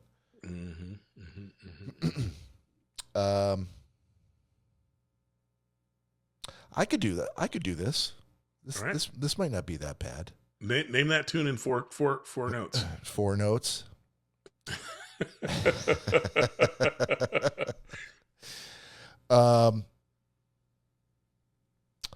Okay. If I'm in a parking lot, if I'm in a grocery store parking lot, it can be a market, it could be like a Kroger, Costco, doesn't matter what. Mm-hmm. And I'm waiting to park, and you are sitting in your car with the car running, and modern cars have their headlights on now when they are, even during the daytime, when they're on. when they're in park and they're running. Mm-hmm. And you were sitting there and you were not moving. And you're actually facing, like you've backed into the spot. Like you're going to leave your spot, in drive, not in reverse. And you can see me there waiting for you. Mm-hmm. And you're not moving. Mm-hmm. And I'm going to honk the horn. Why? I'm trying to get my music straight. No, because you're not looking at the music. I can see I'm trying to you. get my music straight. No. I can see you in the car. You're not looking at the stereo. You're not looking at your phone. You're just staring blankly forward, as though you had not a care in the world and you didn't care. I already waited for this spot. I'll sit here as long as I want. Again, maybe I'm enjoying a little flatulence in my own car. I'm gonna. No one's stopping you from enjoying that flatulence. You could do that in drive or in park. You don't want to be driving around. What I'm saying is, move your fucking car if you're not going to move. If you're legitimately like my wife's in there shopping, and I needed to get a spot, and I'm here and I'm waiting for her. Like I get it. Yeah. But if you're staring blankly forward, still. But I'm trying to get your attention because you're not looking at me, and I'm trying to pull into your spot. Like, are you leaving? And you're not giving me anything. You're giving me nothing. I'm trying to get your attention. So you can tell me. You can give me the finger. That's one way to go. Or you could say like, hey, like there's a universal symbol for I'm not leaving. Like, no, I'm staying here. I'm not like generally it's that I'm not leaving. And I'll just move on. Don't waste my fucking time by refusing to look over at my honking car when you're just literally staring at nothing. Todd, I got to tell you. That's my answer. I'm on the same page with you, buddy. If you were there before I was, that's your spot. I don't care if you want to sit in that spot with your car running and not acknowledge my honking. I'm already there. It doesn't matter. Like Gina just said, move along. Now, hang on. I will say that's fair. I disagree, but that's okay. I will say now I've come across this every so often. And this is where I would be on board with you. Mm-hmm. I've come across people that will be in a spot, pulled in, not backed in, and their reverse lights are on. And they will sit there with their reverse lights on for that 5-10 minutes. Wait, that I can't get along with. Because what's the difference? Because they can sit there with their lights on, off, reverse lights on, brake lights on. Your car's actively in reverse. Doesn't matter. You're not just if you're just sitting there. I can sit there all day long with my headlights on. But based on your logic for what I just described, like you should just move on. If they're not backing up, you should move on. No, because reverse lights being on means it means it's in reverse. It doesn't mean you're going anywhere. It means you're actively trying to back up. No, it means you're in reverse. No, it means I'm testing my brakes. I'm making sure my brakes work. It means you're in reverse with the brakes on. There's no difference between what I described and what you described. There's a huge difference. How is there a huge difference? I just explained it to you. Fucking move along. And at some point, and I'm not going to honk at the person. But yeah, I eventually will. And if they back out, then so you're going to be mad without doing any honking whatsoever to let them know you're there? Well, yeah, because you're just going to silently be mad from a distance. You're actively backing up or trying to back up. They're not. Well, I see a huge difference, but apparently that's neither here nor there. Yeah, Gina, I agree with you. Reverse lights should say that you're about to back out, but I feel like if I'm in a spot, mind your own business. I feel like all of us have been in a situation in car. which someone's had reverse lights on, but they're not going anywhere. I'm not going anywhere. I'm staying. And Patrick said too. He says, "Yep, if I'm parked, I'm not leaving till I'm ready." Exactly. Even if your reverse lights are on. Well, he didn't say which way he was facing. Now, this is where like common decency comes in. Like, if you're not going to move, just tell me you're not going to move. That's all I'm looking for. I'm not here to argue with you about you should move. But you're here to be freaking alerted. Do I need to write you a report? Does it have to be a 15 word report to say that I'm not going anywhere? In my example, I could see your face. I'm trying to get your attention so that you could tell me I'm not leaving. That's all I'm looking for. Just tell me you're not leaving and I will move on. But when you don't tell me you're not leaving, I'm going to sit here and I'm going to fucking honk until my horn breaks. There's no reason they have to tell you that they aren't leaving. Exactly. We're living in a society, Cory. A society in which decency should prevail. You can see me honking at you. The only thing you should do, get you out of this, is nothing. Just this one this, and I'm gone. Why are you honking? But if at you're them? like, they're literally dead eyes, zombies they're staring doing straight nothing. ahead. I'm here.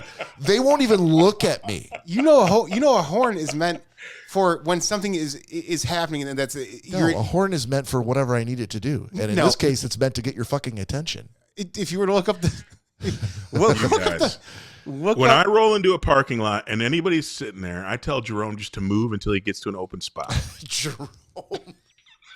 That's his driver. All right, I feel like I'm the only one who's answered this question yet. So, Todd, do you have A frivolous hill that I'm going to die on? Yeah. Yeah, I think people who take their pets to the pet store. Oh boy! And then when you say pets, I assume you mean chickens. No, it could be dogs. Sometimes Weasels? people bring their cats and their weasels along, ferrets and whatnot. Right. And but specifically dogs. This is the thing: when people bring their dogs into the pet store and then they let them chow for a half an hour on the open treat bins. That's some bullshit. Those people should go to jail. Hold on a minute. Yeah. Time out. What store has open treat bins for pets? PetSmart? No, they don't. Hey, hang They on. do. Hey, I go to PetSmart all the time. are you talking about the open treat bins that you still have to pay for? Are you talking about Yeah, bags that you yeah. like drop on the ground Yeah, and they and people break roll and up food that- goes everywhere? Is And that the people open pet roll bin you're up talking about? And let their dogs jump on the thing and they freaking start mowing as if it's their own thing. They just let their dogs I go to literally town. don't know what he's talking about. I've never seen that. I know exactly. So yeah, the open treat bins that you would normally grab like a handful, put them in a bag, and then Yep. take it to the counter and pay X That's amount not an for it. open treat bin. Well, so hang on. So It is an open treat bin. No, it isn't. I mean, if you let your fucking shitty dog go there and No, eat with the price tags on them and everything, eat the fucking there's no price tags on the them. knuckle bone. Yes. No, there No, are. it's what you weigh No. it. It's like the bulk section, Bob. It's No, I open know treat exactly bin. what you're talking No, about. there's no price tags actually on the treat. It's on, If it's a bone that's like 12 inches by, we're talking there's like the dry rawhide, pig ears. Those things are not. All right, they're fair not. enough. There's no price tag on them. Yeah. You take them, you put them in a plastic bag, and they weigh them Yep. at the counter. Yeah. Yep, and they have little But biscuits. it's not an open little- treat bin. I mean, It by, is an open by, treat bin. by definition, it's an open treat bin because Thank the treats are in there and the bin is open. So yes, it is an open treat bin. But hang on, Todd. Now, these people that you've seen do this, have you stayed around long enough to see 'em get witness arrested? to witness if they pay for what their dog mowed down on? Because Oh yeah. that's if they're paying for it. How do you get paid How for do you know? something that your dog Who's already counting ate? how many? Who's counting how many freaking biscuits your dog ate when its head was buried in the bowl of biscuits? Yeah. I agree with That's what Todd I'm on this saying. one. You take the high road and you say, well, you know what? It was probably 10. I'm going to pay you for 20. Wait, Todd, are you the store owner in this scenario? Why do you care if a stranger's dog ate half the bin of fucking free treats? Well, because you said this was frivolous. I think he's got me there. Well played, sir. Well played. This has nothing to do with me, but I'm volcanically angry about it. Yeah. Yep. Actually, for the if win. I told you if I told you the truth, I'll be in trouble. Because your dog's going. It was just your dog? Fucking mow that bin. Todd's walking So you're out. mad at yourself? Todd's walking out of there throwing $300 on the counter, just being like, "Take it." That is the definition of a frivolous hill to die at, is one where you are responsible. Yeah. God damn it again. Gina, see what you missed. You could have been here tonight and been able to weigh in audibly on all of these shenanigans. How about you, Cory? Frivolous hill. You got to have a whole bunch of them. I really don't. You I hate, think you there's- hate people, I- just in general. I was going to say. Well, yeah, I was going to say Osgood is a frivolous hill you die on. It's the best goalie Red Wings ever had. Oh my God. Other than Sawchuck. I just think Are you able to feel an aneurysm? You personally, or me from across the room? Anyone. Like if you have an I aneurysm. can see it. Oh, I can't Jesus feel Christ. I was going to go way lower than that, but Okay. no. So Kraft Mac and the Easy Mac. Now we're cooking. Kroger This sounds incredibly frivolous. It's for a pack of 4 little bowls of Easy Mac, it's like $12. It's an insane price. Yeah, it is. It's just fucking noodles and cheese. It's so much. And then Well, there's it's the not even really Kroger cheese. Powdered cheese, whatever you want to call it. Sure. And then Kroger, makes Asbestos. their own version that is, like $3.50 for 4 of them. And I made the mistake one day of purchasing. I'm like, you know what? I'm done with the high end stuff. Trying to save some money when we go on. I have treated myself good enough. Yeah, I'm good. I can do the Kroger version. I made one of them, and I was like, yeah, I'm never doing the Kroger version ever again. Just tasted horrible. Oh, again, I know Easy Mac's not for everyone, and people are like, oh, it's disgusting. Some people love it. I absolutely do. So yeah, after tasting the Kroger version of Easy Mac, I will pay that $12 for the 4-pack. So the hill you're going to die on is the $3 per bowl cost of Easy Mac versus buying a thing that's less than 50% of the cost, the Kroger brand version. That's the hill you're going to die on? Most definitely. Is that frivolous? I don't know that's. I mean, I think that's just like, yeah, I don't want to pay for an inferior product. I mean, the price. That's a huge price difference. I think a frivolous hill you're dying is like, I'm paying this is $10,000. why I steal Easy Mac from the store, because I will not pay more. Don't tempt me, buddy. This is why I feel like I should go to jail. Bob just came up with a great idea. You've given me with no other choice than to shoplift Easy Mac because of your shitty Kroger mac and cheese. I guess I should start trying that. These are all, in case any law enforcement personnel listening, these are all metaphors. You're going to see me on a security camera, just Easy Mac coming out of my arms. I don't know. Metaphor is Easy Mac's a metaphor for, your local credit union and the contents of their safe. This is Easy Mac being Chase Bank.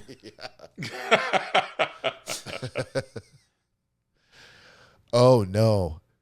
Right before we sign off, hang on. The low blow with the dollar store shrimp.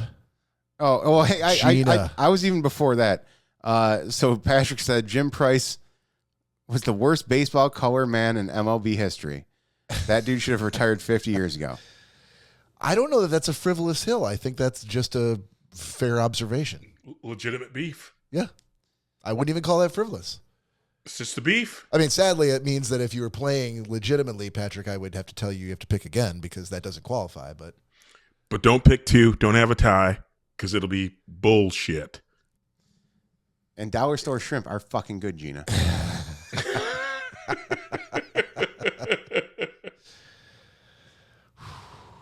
We're going to have to agree to disagree. All right. Thank you, Gina. Thank you, Patrick. You made this completely worth the frivolous arguments that we had to go through to get here to the end. Thanks to Todd Dillon, who brought his A game from minute 1 of the podcast all the way to the end, despite the fact that he tried to hijack the episode title with a shit-related reference. Thank you to my brother Cory for hooking me up with a Mountain Dew Code Red, which I cannot get here. Fucking figure it out, local convenience store. And thank you to you guys for listening to us. Please join us here next weekend. We will see you then. On behalf of Cory and Todd, this is Bob saying peace out.